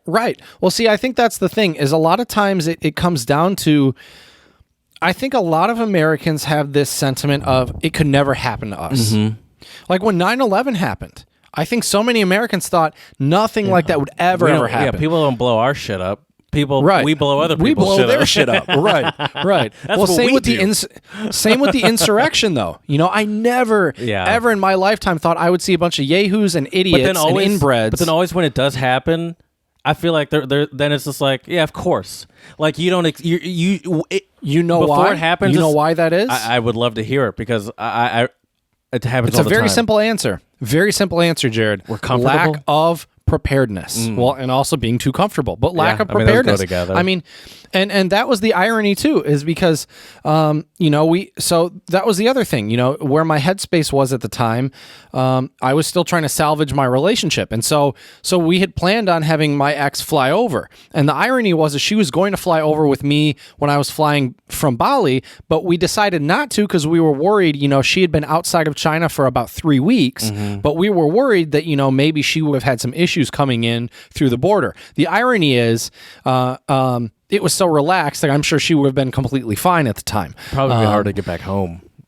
Well, yeah, that would have been the issue. But, at the time we didn't know that. Yeah. And so it was just so crazy though, man. I mean, just going through all of that, coming home, I'll be honest with you. I think this episode, well, all of our episodes, we try to, have some level of honesty and transparency here. I know we like to joke and kid, but I was really depressed. I was really down, and it was a really hard time in my life. I felt like I had no direction, even though, I know what I want to do career-wise, but when you come, if your career is a seasonal or kind of a time-based career, you can't just start in March with, teaching generally, unless I were to get a job as a sub. But the other issue too was I had been a little bit traumatized from my time in China, just being like kind of locked down there, that I was like, well, shit, I'm going to get here and it's just going to happen all over again. So also it's kind of like, well, what's the point of even trying to look for like at least a teaching job? Because, I figured what's going to happen is you're going to get a job and you're just going to become unemployed again. So thankfully the online teaching route was the right decision at the time. But it was just such a crazy adjustment. Just going through, you lose your job, all the friends you've made, you can't see anymore, and then I had thankfully seen a couple of my friends when I just came back. But then after that, a month later, basically, you can't see anybody anymore. So it was a lot, but we have learned a lot, and I think now, Jared, let me get off my soapbox and let's talk about some stuff. Looking back at this year, year one of the pandemic, what are some things we've learned, either about ourselves, about our country? I think what we have learned about our country is we are not as prepared as we should be. That's for damn sure. Well, I'll say this. So for you, the beginning of the pandemic was sort of your transition from China to Bali. For me, it was Chicago. And I remember it very clearly, too, because I remember the reason I went to Chicago and I was in Chicago is because I was going to a concert. And me and my ex as well. This is the podcast, the X podcast. Me and my ex as well. we're like is this concert gonna happen? And it's like, well, we could still go to Chicago and and enjoy ourselves and not go to a concert. But it's like, the concert got canceled like kind of at the last minute. It was early on in this whole thing. But it's just like we had already, before the concert got canceled, we had agreed. It's like, we're not going to a concert. Like, this is clearly a bad idea. But what really stuck with me is the fact that it was St. Patrick's Day weekend. And I'm no St. Patrick's Day head. Every year, I never know what day St. Patrick's Day is. It always just creeps up on me. And I was like, oh, look at that. It's St. Patrick's Day. But the thing about the thing about this year is that last year, the only reason I remember it is because of this pandemic. And I remember I was just walking through the city of Chicago, and just going for one of my classic maps off land strolls like I do. And you just see line after line after line outside of various bars in Chicago because of St. Patrick's Day. And me in my head, it's like, I don't think this is a good idea. It's like, Chad's been here for 2 months. I'm not going to a concert today. And honestly, I don't even like being here anymore. Yet you guys are in liquor store lines. You're in... you're in bar lines and all that stuff. And then so me and my ex, we went to a restaurant, and I remember specifically their plan to, prepare us for this COVID or whatever was they covered the seasonings in saran wrap or plastic wrap. They just put it over like the little circle, the holder of accoutrements, and that they claimed the tables were more spread out. That's what they claimed. I don't know what it normally looks like, so I can't say whether that's true or not.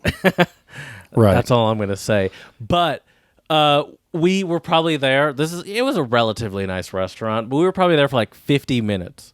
Like, it was like, let's get these meals and get out of here. Like, no comfort sitting there. And it was just like, this seems like a bad idea. I don't feel like this plastic wrap. We say saran wrap here in the U.S., people, by the way. I know we have a lot of listeners not in the U.S., so whenever I say saran wrap, I'm like, this is not plastic translate. wrap. It's like Kleenex and tissue paper. It was like there's like I'm no expert here. I don't even know what's happening, but I have a feeling this plastic wrap they put on the salt shaker is not going to fix it. And so that is how I specifically remember it starting. And then I remember that once the concert didn't happen, there was that countdown to whether or not the trip to France and Italy would happen, which obviously didn't happen. Right. But those were sort of the major milestones for me that I remember regarding this pandemic. And obviously you coming back, and much like everyone else in the United States, one of my closest friends had to be kicked out of a country because of a virus. And I'm like, oh, well, that sucked. Let's go to a bar. Let's hang out and live life normally. Like there was no sort of recognition of what was happening. I will say this, though. I did feel a lot more comfortable after spending so much time in Bali. And I'll be honest, I spent the majority of my time in Bali outside or hanging out at the pool. I wasn't in like crowded bars or anything. And I tried to play it safe. To a proper quarantine. Yeah. In a very good place for a quarantine. I imagine even eating. This is how I picture you getting food. I imagine a lot of the restaurants were sort of open concept. Can I say that? Where it's like, it was like the ceiling was more open, but you sort of go into like an open sort of area, and you're inside, but there's no really specific door that you're going through to get inside, essentially. Well, depends on the restaurant, but a lot of them, it was more outdoors. We would sit outside too. I stayed at it was funny. It was a newly built Marriott hotel, but the food was great. They had like legit Indonesian cuisine. And they had a nice little spot right by the pool where we would usually sit and eat breakfast and lunch. And then for dinner, we'd usually go elsewhere. And that's the other thing. I spent a lot of time in the hotels and just hang around that area because I didn't want to, because I'll be honest with you, Jared, there was a part of me that, like I didn't want to be that person in the news, like, super spreader because this one stupid American, doing all these crazy things while he's visiting. Does that really cross your mind that you would be in the news for being, oh, wow. Well, it crossed my mind. What crossed my mind more so was that I could potentially be spreading this to people. That was the thing. And the other thing too is though, I think the fact that I was exposed to this pandemic in China where masking up was so normal, it was like a no-brainer for me. And then, I wore a mask my entire flight, both flights back. That was over 30-something hours of travel, pretty much consecutively. And I had a mask on. Now, I changed my mask when I got to Korea. So I wore 2 masks in 30-something hours. So for those assholes out there who say they can't wear a mask for 5 minutes when they need to go into, the gas station to buy their smokes or something, I'm going to use our second F-bomb today, Jared, and say, fuck you. Because it's ridiculous. It's just ridiculous. Yeah. Listen, I'll allow that F-bomb 100% because I wanted to say that about 6,000 times on my road trip today as I peed behind a recycling bin. But yeah, so I mean, it was. But you know what? The big thing that I've learned from all of this though is that, and I'm not an incredibly religious person, but it does seem like there is some type of, I don't want to use the term plan, but it's just interesting to see the way life progresses. Let me put it that way, where looking at where I'm at now, mentally, financially, emotionally, physically, although I can lose a pound or two, for the most part, I'm in such a way better place than where I was last March, which is a good sign. But sadly, I do have to acknowledge for a lot of people, they probably can't say the same thing. But now, granted, I will say this. I kind of already started at the bottom. You know what I mean? Like I lost my job. My relationship was falling apart. I was already kind of at the bottom. That's true. So, I mean, that's true. I guess I never really thought about that. I feel like as someone that has gotten laid off personally, I've experienced that sudden job loss. I feel like I should have had more empathy for what you were going through, because I've experienced that sort of feeling of just you show up at work one day and then the next day it's like you're done. Go home. Right. Well, we don't need you. And get this though too, Jared. I wasn't even able to give any of my colleagues a proper goodbye, any of my students a proper goodbye. It was funny. One of my students actually borrowed my. In China, you use like a card that you like plug in basically to a kiosk, and that turns on the computer and the projector. And so I had a student that was a senior, junior. He's a senior this year, and he was doing a teaching presentation, and he asked me. He said, "He's a professor. Can I borrow your key card so I can use?" And I said, "Sure. The semester's done. I don't need it." And I said, "Just give it back to me in February when I come back to China." He's like, "Of course." I told him I'm going to Bali for this. Dude, but this was in that December. Would be mine now. I'd just be like, "That's mine now." Well, you know how Chinese students work. They have way I agree more with you. honor than I do, because I'd be like, "Oh, right. sweet, he's never coming back. That's mine now." Right. Who knows? Maybe he does have it, but I doubt it. He's a really good student. Oh, yeah, they take it to the. Excuse me, this was Mr. Chad's. He left, and I need to return this to its proper owner. Right.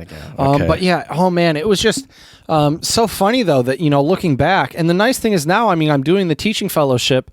So I have been back in contact with some of those colleagues, but I feel bad because they always ask me. And next episode, by the way, Jared, we'll have to talk about, my students have been starting to ask me some interesting questions. So we'll have to talk about some of those students now. We haven't even talked about that on the pod. So we'll have to talk about that next episode. But so anyway, you doing the same sort of concept where you have like an open sort of spot for them to ask you questions? Yep.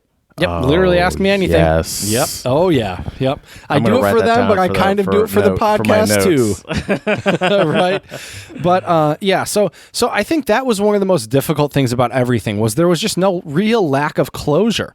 The only kind of closure I think I actually got was when my stuff finally arrived in the U.S. in August.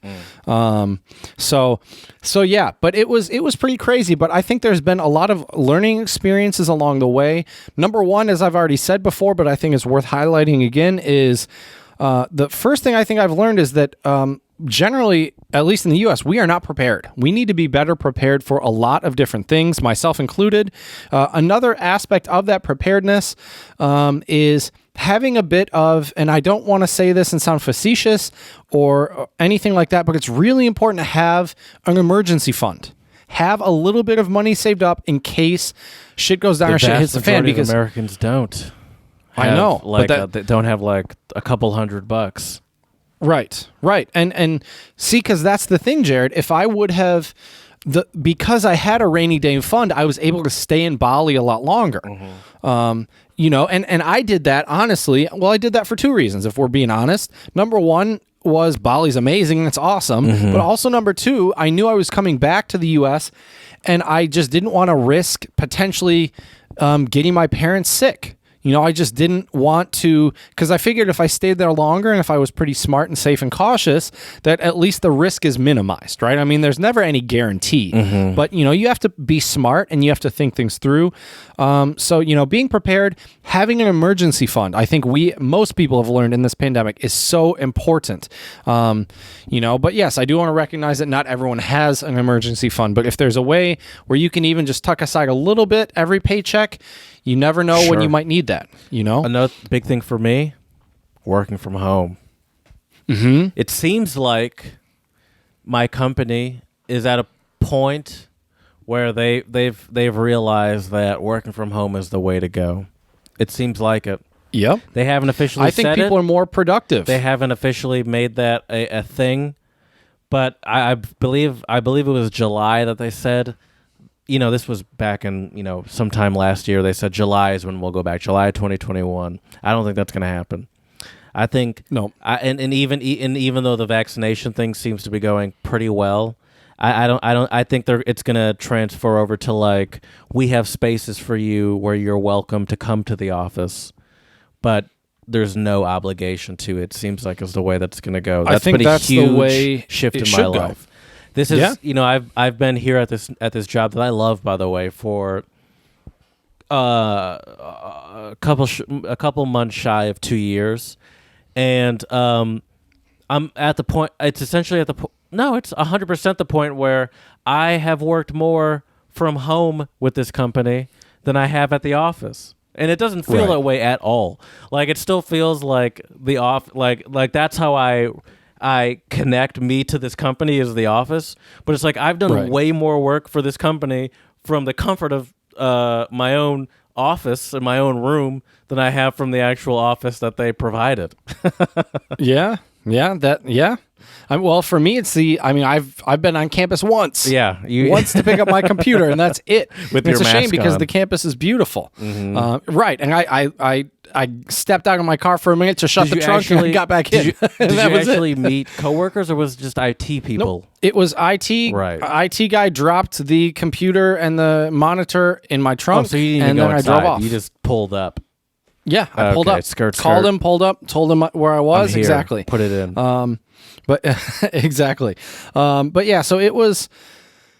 Very, very interesting though. I agree with you. The work from home, and the other thing is too is I hope that this working from home will highlight and allow people who have disabilities and impairments to continue to work from home with honestly with no judgment. I don't think that's fully realistic, so I would say with less judgment. But I think hopefully with no judgment. Even in general, I think I never thought about that until you just said that. But even in general, I feel like, and I would hope that would also open up a lot of job opportunities for people with various disabilities. Just the fact that they don't even have to go to an office to interview, Exactly. As a black person, I understand the idea of that sort of implicit bias that you have no sort of control over. So to have that opportunity to fully present yourself and do a job without having to, just deal with whatever sort of assumptions come with whatever visual way you present yourself, I think is a huge benefit in itself. Sure, absolutely. Another big thing too, I think, with what I've learned during this pandemic is how important, believe it or not, how important social and human contact is. Yes.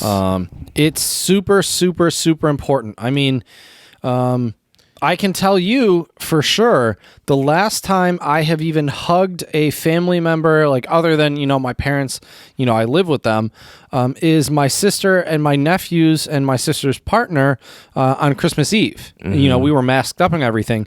Even you and I, we would see each other every week for a good amount of time and make a point not to touch each other, and not to... Right. I don't want to say it's kind of stupid to say make a point not to get too close with each other, because if either of us had COVID, we would have gotten it. But it's like we would for sure. still make sort of these weird conceited efforts not to get too close to each other, or not to sort of touch each other, and I've touched one person other than knuckle touching this one guy when I went to go pick up this monitor that's in front of me right now that I have, right, which is ruining the very essence of this tiny home. I knuckle touched the guy that gave it to me, and other than that, the only person I've had any sort of physical contact with is my ex. So now I'm physical contactless for a while until I make it to my vaccinated family, where I can maybe in a disturbing way rub all over them. That was something I wish I hadn't said. I'm going to be honest with you. Right. No, geez, no kidding. But that's the thing, though. I mean, jokes aside, it's so important. And at the end of the day, we are social creatures. And it was interesting though, because I remember going into the pandemic in February and March, thinking to myself, all right, I'm just going to bunker down here until this shit's over. And go from there, which I kind of have done. You're doing that. That's exactly what you're doing right now. Exactly. But I tell you what, though, Jared, when this first started, I was like, oh, this will be easy. And I was like, well, this will be great. I'll have all this time to read and play guitar and do all this other stuff, which I have, which has been great. But on the other hand, I mean, just the level of like how much I miss my friends, like going out and doing stuff. It's tough. It's really difficult. I've always consider myself an introvert. I still do, for sure. But this pandemic is the first time where I feel like I really understood my introvertness, where it's like that by no means that I'm just some sort of recluse that could hide away in this tiny home that I'm in right now and never interact with people. It's like you don't even there's a lot of interaction I had in my life that I took for granted. and didn't even realize how much I needed until I was stuck in my home. And it's like, oh, I didn't even realize, first of all, how much I relied on my coworkers for social interaction. Yeah. And it's like, it was kind of sad, but it's like, oh yeah, no, this is a major part of just my talking to people that aren't the people I live with, you know? Right. Well, and I'm very fortunate that, when I was tutoring students, I did get that quote unquote social interaction. Although it was online, it was still some social interaction. My current job, I mean, I'm talking to numerous people every day, which is great. But there still is a level of difference of, having a screen between you versus being there with someone. And that leads me to the other thing that I've learned, though, Jared, is that, and this may sound very cliche, but there is nothing more powerful than the present moment. There's nothing more in life that you have than this right here. I know it may sound silly, but it's so true. And you really, I think, can realize that when you spend time, or if you see some loved ones you haven't seen in a while. And just when you can sit there, you don't even need to say anything. Just sit there and enjoy that moment, Yeah. Yeah. No, you're right.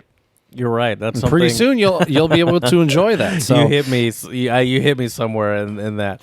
I think that's something I really struggle with is enjoying that moment and realizing that to be having a moment with someone, you don't need to be doing something extravagant. It's just being with that person. And I think that's something that I've been learning during this pandemic time. It's something I've really struggled to understand, I think, just in general, because I think you really take for granted just the freedom you have to take another person for granted when you have access to the rest of the world around you. And it's not just you and another couple people or one person where you have to manage that being around each other all the time. And then also needing that interaction, but needing your own time. Oh, for sure, absolutely. The other big thing too that I think we've learned is how fragile not only just human life in general is, but how fragile everything else is too. The economy, being able to travel, the economy, our education system, the health system anymore. Right? I feel like, no kidding. Especially, I mean, it's always kind of been a Getting farce. That stimmy. Not me. It's already kind of been, that's a humble brag right there. Were you flexing over here? That's a no slight kidding. humble brag when you say you don't get the stimmy. But since I haven't gotten the vaccine, I'm trying to find my humble brag angle. There you go. What were we talking about? Shoot. What were we talking about? Sorry for distracting. Economy, how fragile everything is. Traveling economy. Yeah. I mean, our healthcare system. We've always kind of known, I feel like as a society, that the idea of the economy is always kind of a scam, But once we really, what really put it into perspective for me of just how much of a scam it was when there was the trillion whatever plus stimulation into the stock market.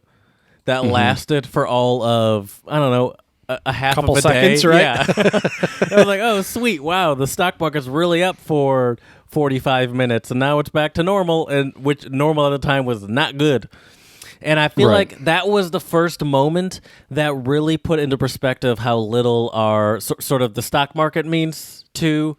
Right. Honestly, I feel like that might have been a little bit the precursor to the whole GameStop and meme stock fiasco that happened a couple weeks ago or a month ago or so, is the idea of just that we saw that our government, at least at the time, cared more about sort of the idea of what is the visual representation of a good economy versus actually the people of the country being economically stable.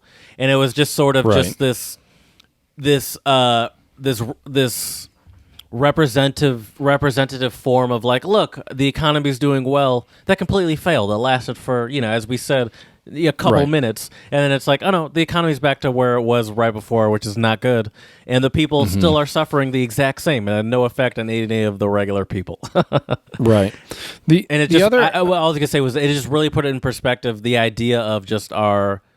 And I feel like this has been talked about forever, but there's always these little things chipping away at the idea that our economy is just sort of based on sort of like this a scam, essentially.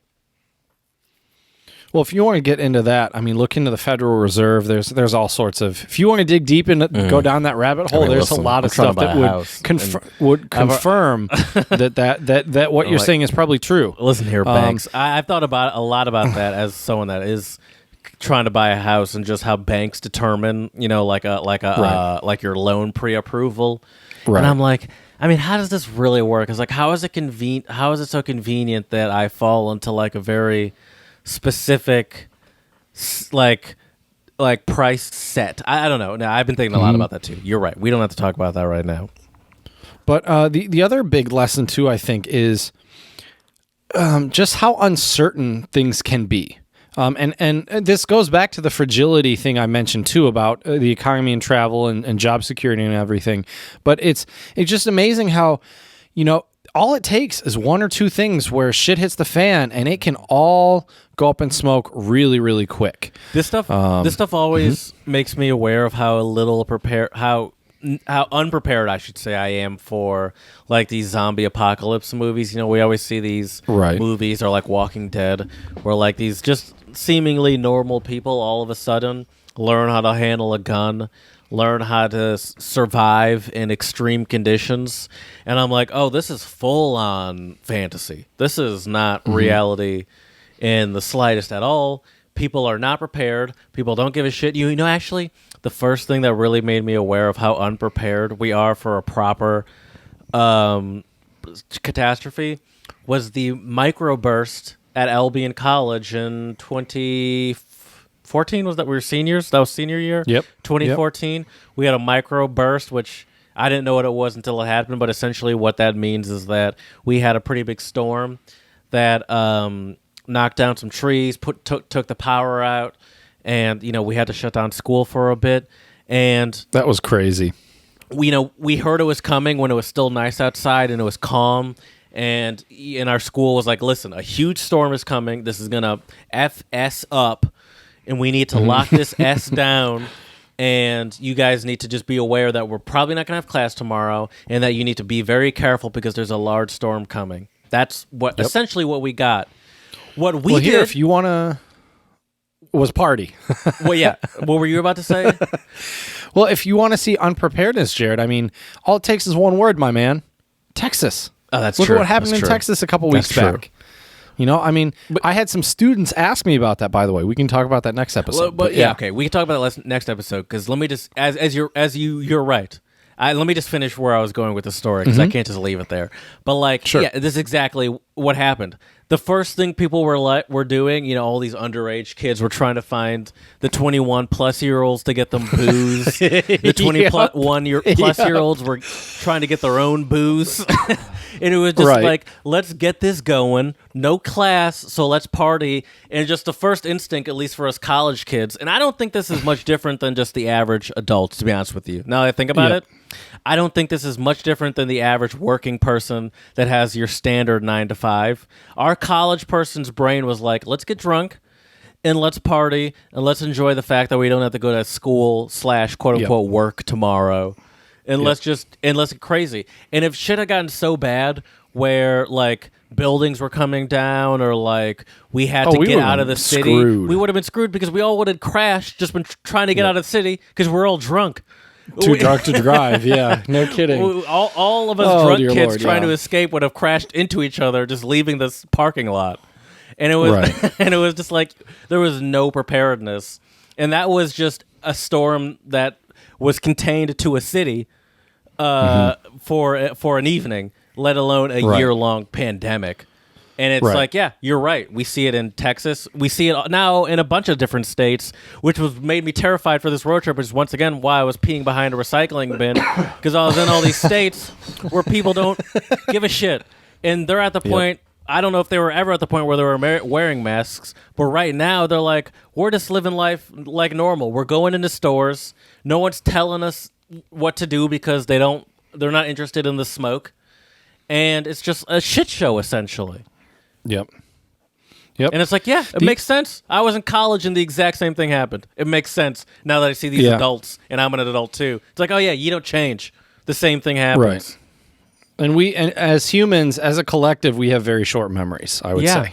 For the most part. And we're individualistic, especially here in the U.S. especially, yeah, for sure. I'm trying to think of some other things we've learned throughout this year. Let's hear it. Let me pull up my list. Hold on. I got caught up talking about shit. We learned that reality TV is king. Tiger King. Oh, yep, Tiger. That was like kind of where I feel like I was still naive enough to think we'll do this lockdown. Yes. Then in a month or two, it'll be fine. I think that was part of the power of Tiger King. Is I think it's because it was literally at the beginning of this pandemic thing. I think it had that sort of feeling where it's like this is the month or 2 weeks where everyone's at home and binge watches a TV show. You know, like. It was sort of that thing where it's like, this is how crazy. We're all home watching the same thing. Where it's like, well, now that it's 8, or a year later, it's like it's not that crazy. But at the time, I think it really was that sort of first thing where it's like, we're stuck at home. This is stupid, isn't it? And it's like, look at us enjoying this stupid content. Idea. And it was it was just sort of this social media fueling of just like, well, this is wacky. That's sort of what social media is. And then I think the idea of something like Tiger King going viral later in the pandemic makes a lot less sense than at the very beginning. Because now it's just the same sort of stupid reality show that we see every other week online, or available in your various streaming source. And that's essentially where Tiger King fell, except for the fact that it was I think it was more timing than it was the show. And even more than the Tiger King, the Joe Exotic, who's I think still in jail. I don't know if he's in prison or jail, but he's locked up. I mean, this was really for Carol Baskin. She came out making even more money, still not paying her coworkers or paying her employees. Right. Volunteers. Some other stuff. The protest, of course. I mean, this pandemic is. I think you can't. When you're talking about history books, at least, there's no way you can talk about the pandemic and not talk about the protest, the George Floyd based and Breonna Taylor based. Well, 2020 was just such a crazy year in general. Mm-hmm. There were so many, and I think that the thing was too is that. It felt like to me it was just one thing after another. First it was the pandemic, then it was just one thing after another. For me, for me though, I think that this is really huge. This sort of protest-based idea of protest, because I think as a black person, there's these constant. Or these consistent sort of moments in my life, especially in this time in my 20s, where I sort of become more and more aware of my race, become more and more aware of what that means in society and what that means for me personally, obviously. And I think that just when I think back on my lifetime, when I'm talking, grandkids, when I'm talking to my great nieces and nephews, I'm going to think back. I think kind of like, we think about the 60s, like 68, for example, was really a turning point in social and racial history in America. I feel like, for me personally, I feel like that's what 2020 was. And I feel like for a long time in my head as sort of like and this is not like sort of like the moment where I became woke by any means, or like really became aware of like, wow, racism is a problem. But I feel like this is really the first moment where I was like, I have to sort of like educate myself. This was the first moment where I was like, I always knew that this was a thing and I always knew it was a problem. But this is the first moment where I really took it upon myself and took it to the next level and really a moment where I feel like, especially as I said before, 2020, a very easy year to remember. I feel like it's just a moment I'll remember in my lifetime as like, yeah, this was definitely like a turning point in my understanding of society in general, and how I picture society and how I move through society. Kind of piggybacking on that a little bit, I also have learned the power of social media and also technology in our society now. I mean, it's really amazing how comment, like the power is not a good thing. Right. Well, I will say this. I think the opportunities for a lot of things is really good. Like, for example, I mean, all of the great things that have come out of online learning and teaching, I hope that will really move us forward in education. That's a pretty rosy and optimistic statement, but as someone who works with...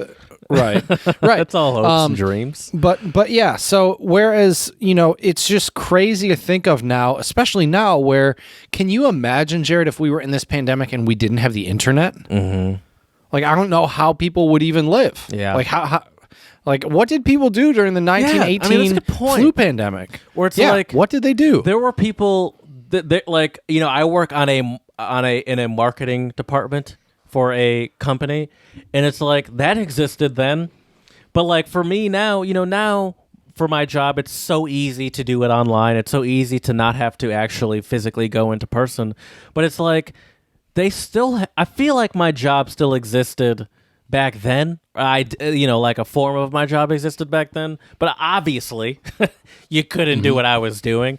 You couldn't have the Excels, the PowerPoints, the Zooms, the Teams, the Skypes. Right. It's like, how does that happen? Where it's like, and they still had to, and much like production of products are still happening right now, they still happened back then. How did that happen? I don't have an answer. You don't have an ansor, but I'm very curious how. Right. Just right. How. And I would say this. I would imagine that corporations in general were way less reliant on sort of the interconnectivity of all the different sort of departments as they are now. So like, right. I think in my mind, I'm sort of factoring in the globalization of my job and the fact that I have normal work interactions with people in various different countries and states right now, like it's nothing. And it's just, it was like, yeah, well, they didn't do that. It's just like, right. It's like they also didn't have a vibrant, market in China back then. It's like, right. It's like, yeah, it was completely different. But it does. It what it really more than the fact that didn't happen a long time for me, what really I would say honestly bothers me is the fact that we could have been working from home and doing this online virtual working long ago. Yeah, it's like this technology that we have didn't buy into it. This technology that we have to do this has been, I would say, it's been optimized at a rapid pace because of the pandemic and because of the for sure increased demand for it. But the technology's always, or not always, it's been there for at least the last 10 years. Right. It's just no one's cared that much. Right. But see, that's the other great thing is I think we've seen great progress in tech and also in science. I mean, if you look at just them, all the research and stuff that we've learned about vaccines, the fact that mRNA vaccines are a thing. I remember reading it. Essentially, is what it is. Well, I remember reading an article about, I forget her name now, but she was a professor at, damn it, I don't remember her name or the university now, but Harvard, Yale.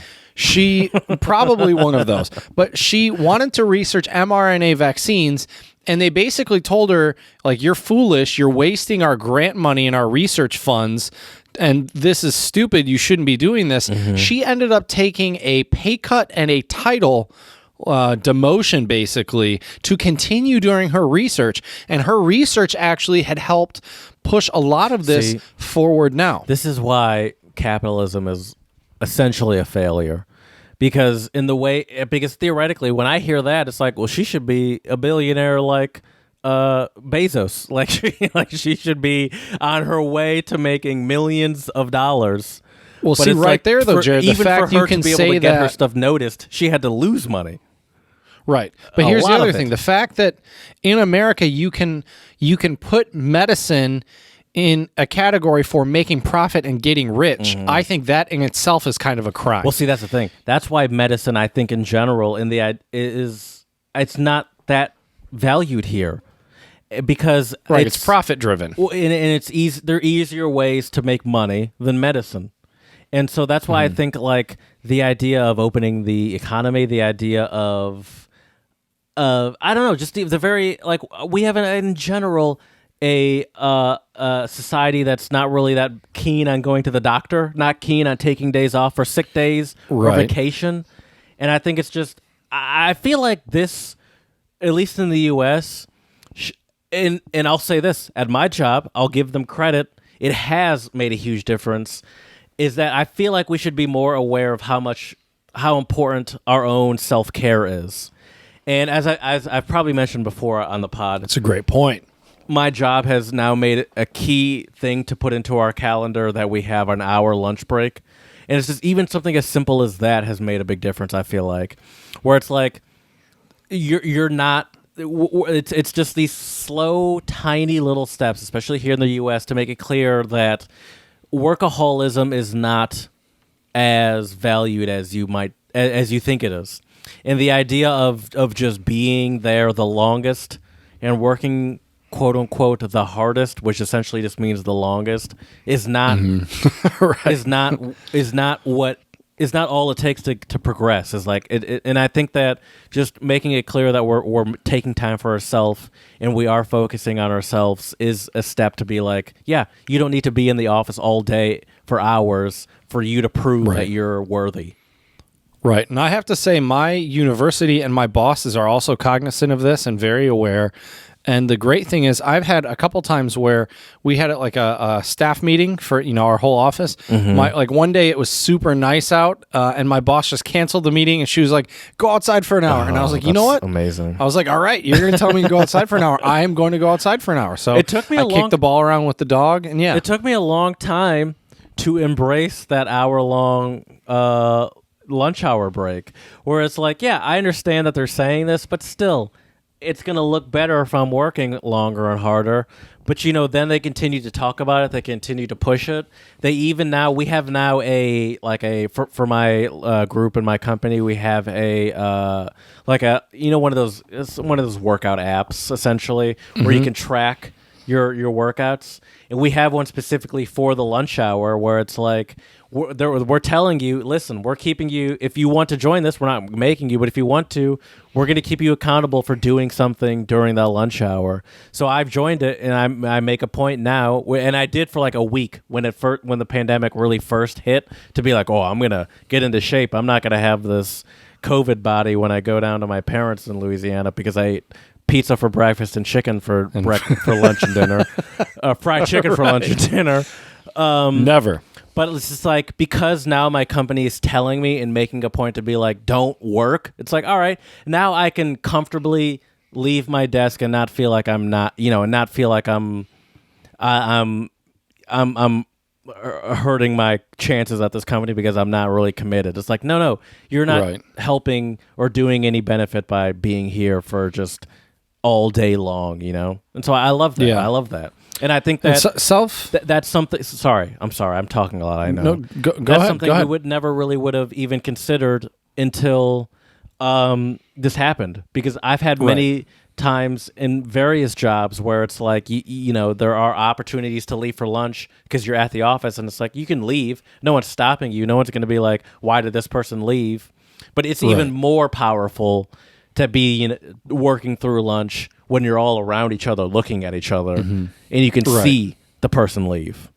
Sure, it makes a huge difference. Yeah, I do want to reiterate how important self-care is, and I think the pandemic, that's one of the good things that's come out of this is that there are just more discussions now about self-care. We've talked about it. Taking care of it. Yeah. Well, my office, we've talked about it a lot. We actually sent out a newsletter a few weeks ago for that as well, about, some tips and tricks on, self-care. I don't think I ever really knew what self-care was until, like, I've obviously heard the term. Well, shout out to Mac Miller, rest in peace. I mean, his song also, I think, put that, put self-care as a term a bit more on the map, if we're being honest. I love Mac Miller. I love that album, honestly. I'm glad you reminded me of that. I'm probably going to listen to it tomorrow now that you brought it up. But as you should. I'm actually 100% going to listen to it tomorrow. But you know what I thought of before I thought of his album, because his album is so depressing, no offense, is I'm very offended. The Treat Yourself. I mean, it is very depressing. Is the Treat Yourself great album from Parks and Recreation. Oh yeah, the idea of treat yourself is something that first turned into a ridiculous sort of joke to me, but now it's like that's a legitimate thing that you need to do. Yeah, sometimes you do need to treat yourself, and it's something that especially in corporate America, or just not even corporate America, but just working America, is something that is not respected. Actually, the exact opposite is respected. The idea of not treating yourself and just committing yourself to work is respected and looked up upon, while treating yourself and taking days off is like, oh, this person's, that's looked down upon, or at least we feel like it is. Right. And I feel like that's legit, at least for me at my job, I feel like that's legitimately changing. Yeah. I think the environment at a lot of workplaces like that is hopefully going to change. Yeah, it's like which I think will be a good thing. Productivity happening. It's like everyone's I think for some people they're more productive. And sometimes for a bit, I would tell people at work and you that like I feel like I'm working more. And I felt that way, but sometimes I'd be like, am I just saying that just so I sound like I'm a hard worker, just so I sound like I'm a real go-get-em kind of guy? But I've heard so many people of like my coworkers and various people working in other jobs say the exact same thing. And I was like, all right, I'm not original, or I'm not like just saying this. It's like, this is happening. People are like, how am I now in front of my computer way more than I've ever have been? Well, you have to be. Yeah. I mean, that's, you just have to be. It's the nature of the beast. There's really no separation, for me at least, between the separation is if I specifically make a point to turn off my computer. Yep. That is the end of the day for me. Because there have been so many times where I've not turned off my computer, and I've just, like, an hour later, 30 minutes later, I find myself like, all right, I'm done. And then I'm, like, sitting down, and I'm like, how am I working? I said I was done, like, an hour ago. Right. But somehow, because I never turned off my computer and I just sat down here to look at something real quick, and now I'm just working for another hour or whatever. Right. Well, I mean, my separation is literally this chair 5 steps that way, and I'm on the couch. I've had to do that too. So there's not very much separation whatsoever. But I think I've actually had to do that too. And I think we've talked a little bit about single life. I think having a house to myself where I can more easily separate spaces has made that a lot easier. Like, so now, when the workday is over, I make a point to just leave. I don't even sit in that room anymore, which I didn't used to do as much. Like, I used to, stay in there a little bit more. And so I think that's definitely helped. And I think that's just, there are ways to do that with relationships. I'm not saying that you have to be single for this, but I'm saying that just making that clear separation between the work area and the not work area is key. We actually, I think that's even big for when we were in college, because I remember that was when I first heard about it, was the idea of you shouldn't be studying or doing your homework in the same place that you're going to fall asleep. So don't do work in bed. Don't sit in your bed and do homework. Don't sit in your bed and study, because mentally your brain is in a place of I'm going to bed soon, and not in a place of I am working. And so I think that's something I've always struggled with, even in college. Even when I knew that in college, I was by no means perfect. Actually, the exact opposite. But as I'm now in a working situation where it's like, oh, okay, thousands of dollars rely on this, so I can actually now, put a little bit more focus. I guess thousands of dollars relied on it back then too, but you know what I mean. It's more personal, so I can now, now I'm more aware of this. I'm older, all that shit. So I'm more aware of just like what it, being able to set up work time and personal time. Right. So looking back, Jared, I would say the biggest lessons and also some just looking back at, this year of a, pandemic under our belt, I would say, it's amazing the leaps and bounds we've made in science and tech, which is great. Yes. All the progress we've made there. Honestly never been so excited for a vaccine. I'll say that for sure. Right. The other thing, too, that is such a huge learning experience is I think we realize how much we took so many little normal things for granted, but these little normal things are what make, I know it's cliche, but that's what makes life special. Mm-hmm. I mean, really, at the end of the day, the memories you are going to remember are those stupid jokes you had with your friends, those conversations you had at 4 a.m, sitting outside with that glass table. Jared knows probably exactly the glass table I'm talking about, sitting out like in someone's like backyard or porch. All these little things. Mm-hmm. As someone that has lived this pandemic quarantine time with and without other people, I 100% agree. Like, I understand that idea of really...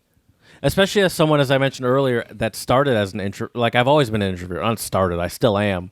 But it's like this idea that now, like, it's really put into perspective what it means to appreciate the people that you have around you when you don't have them around you, and when you've lived a life where you've had the luxury of having them around you. And it's like, I'm a introvert, so even though I don't have them around me, I'll be fine. It's like, that's not how that works. You think you're an introvert, right? Because you've always had the luxury of having them around you, but now that you don't have them around you and you're alone, it's like, oh, okay, yeah, no, I'm going insane slightly. I thought I'd be great. I thought I'd somehow just be smooth sailing, but it really puts in perspective what my own, and I assume other people's personalities means to them and what that actually is. Well, Jared, going kind of back to that, for me, what I've really realized is I get so much energy from interacting with other people, and I sometimes get it a little bit when I can work with my coworkers or work with faculty at the university. Yeah, it's different. But a lot of times, bursts. Exactly, it's exactly. And with teaching, I would always feel a sense of energy, accomplishment, pride as well after finishing a good lesson. Now, honestly, when I finish a good lesson, first thing I do is pull my headphones off and and then kind of take a big deep breath and be glad to be done. I totally relate to that feeling. Yep. At the end of a meeting, just whipping the headphones off. Yes. I feel like that's probably the closest thing I will ever feel the way a woman feels after taking their bra off after like a long day of wearing a bra would be my guess. So yeah, taking those headphones off after you've been wearing them for 4 or 5 hours for work, staring at a screen. It's a great, it's a great feeling. I totally for sure. know what you're saying. For sure. Let me see. I think I'm done. Let me see if I have anything else. I mean, I talked about the protest. I talked about me missing travel. Really, I'd say something about missing travel not only is the fact that I'm sad that I missed it, but it really has made me enjoy and appreciate my neighborhood, especially since I'm now, not at the beginning, but now, at this point in a house shopping mode. So I think, I don't know, this is stupid to say. I shouldn't. But, as I shouldn't even preface stuff like that, to be fair. I feel like I have a therapist in my head right now that I'm in the woods, and I feel like I'm centered. It's like, Jared, don't treat yourself like this.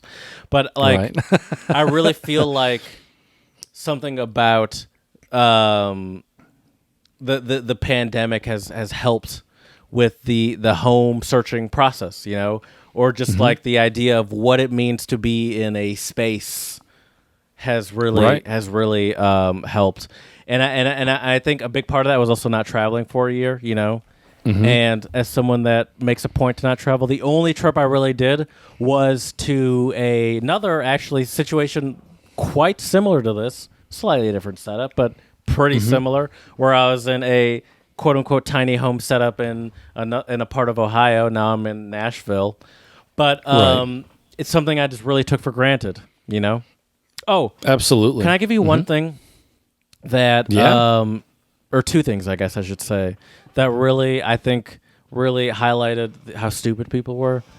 Sure. The Imagine video with Gal Gadot and all the various celebrities. That was ridiculous. They sang the Imagine song. And then there was one more after that. I remember Sarah Silverman. I remember Jesse Pinkman. I know that's not his real name. That's the character. Oh, Aaron. That was the...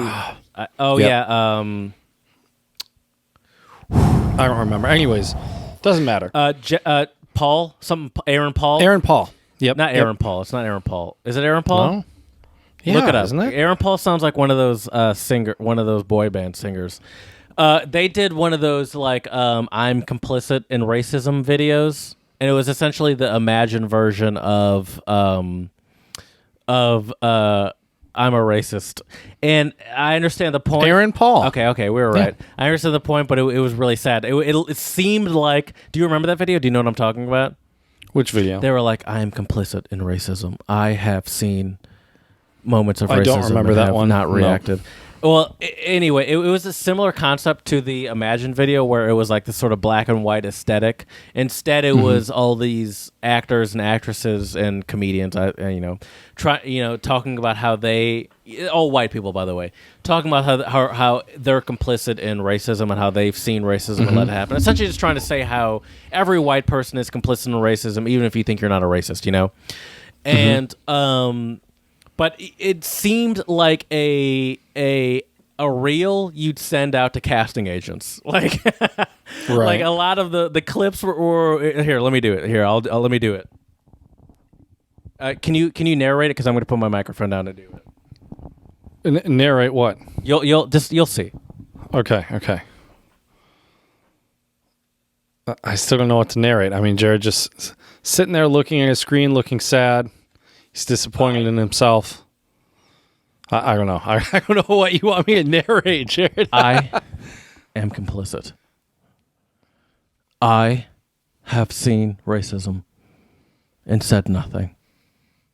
I will be part of change. And it was just like, that was what it was. It was all these rich white people. I know those are good and those are with well intentions, but it's so cringy. It's really, so damn cringy. Whereas like, I understand what you're saying, and as a person of color, I want to respect it, but it feels like you could also just wrap this up and send it to casting agents for future roles. Like, this is great. Like the act, it How felt about like you donate acting. to an organization instead really of just felt like acting. It was like, look at my acting reel. This is really good. Look how sad I look.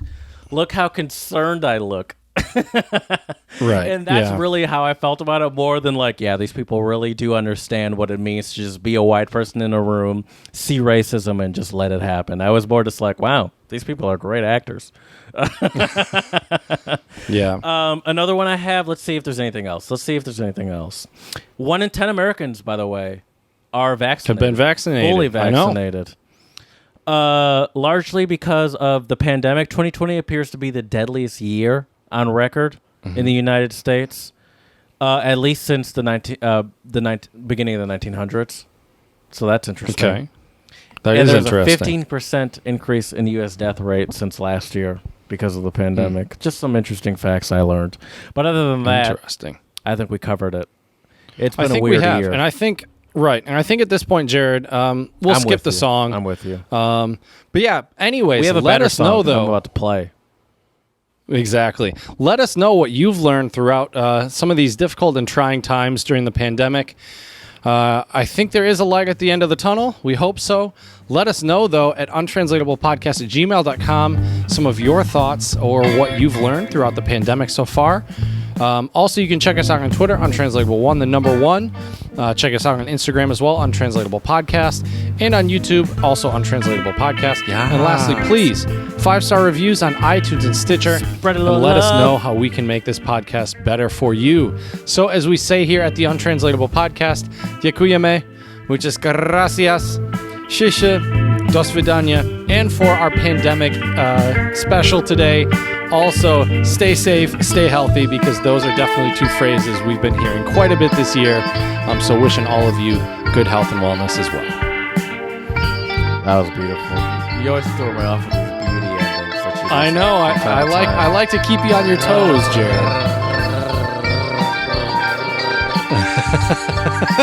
Dude, today's road trip was great. I'll bet. I had to sort of temper it because we can't talk about it forever. But I've never been on a 9-hour road trip by myself and been like, this is great. I need to keep going. I could see how it would be great, though. It was so cannot freeing wait to just get out and be in just literally foreign areas. Oh, for sure. 100%. Well, man, I mean, I've been hopping in my van and just kind of driving around to get used to driving it, and I am so excited. Yeah. I told you I got my bed frame. Well. Yeah. So have you started putting anything in? Like you said, you got. No, I'm waiting. I'm waiting until I get the stereo in because I know they're going to be moving around and stuff in the vehicle. So I figure I'll wait until the radio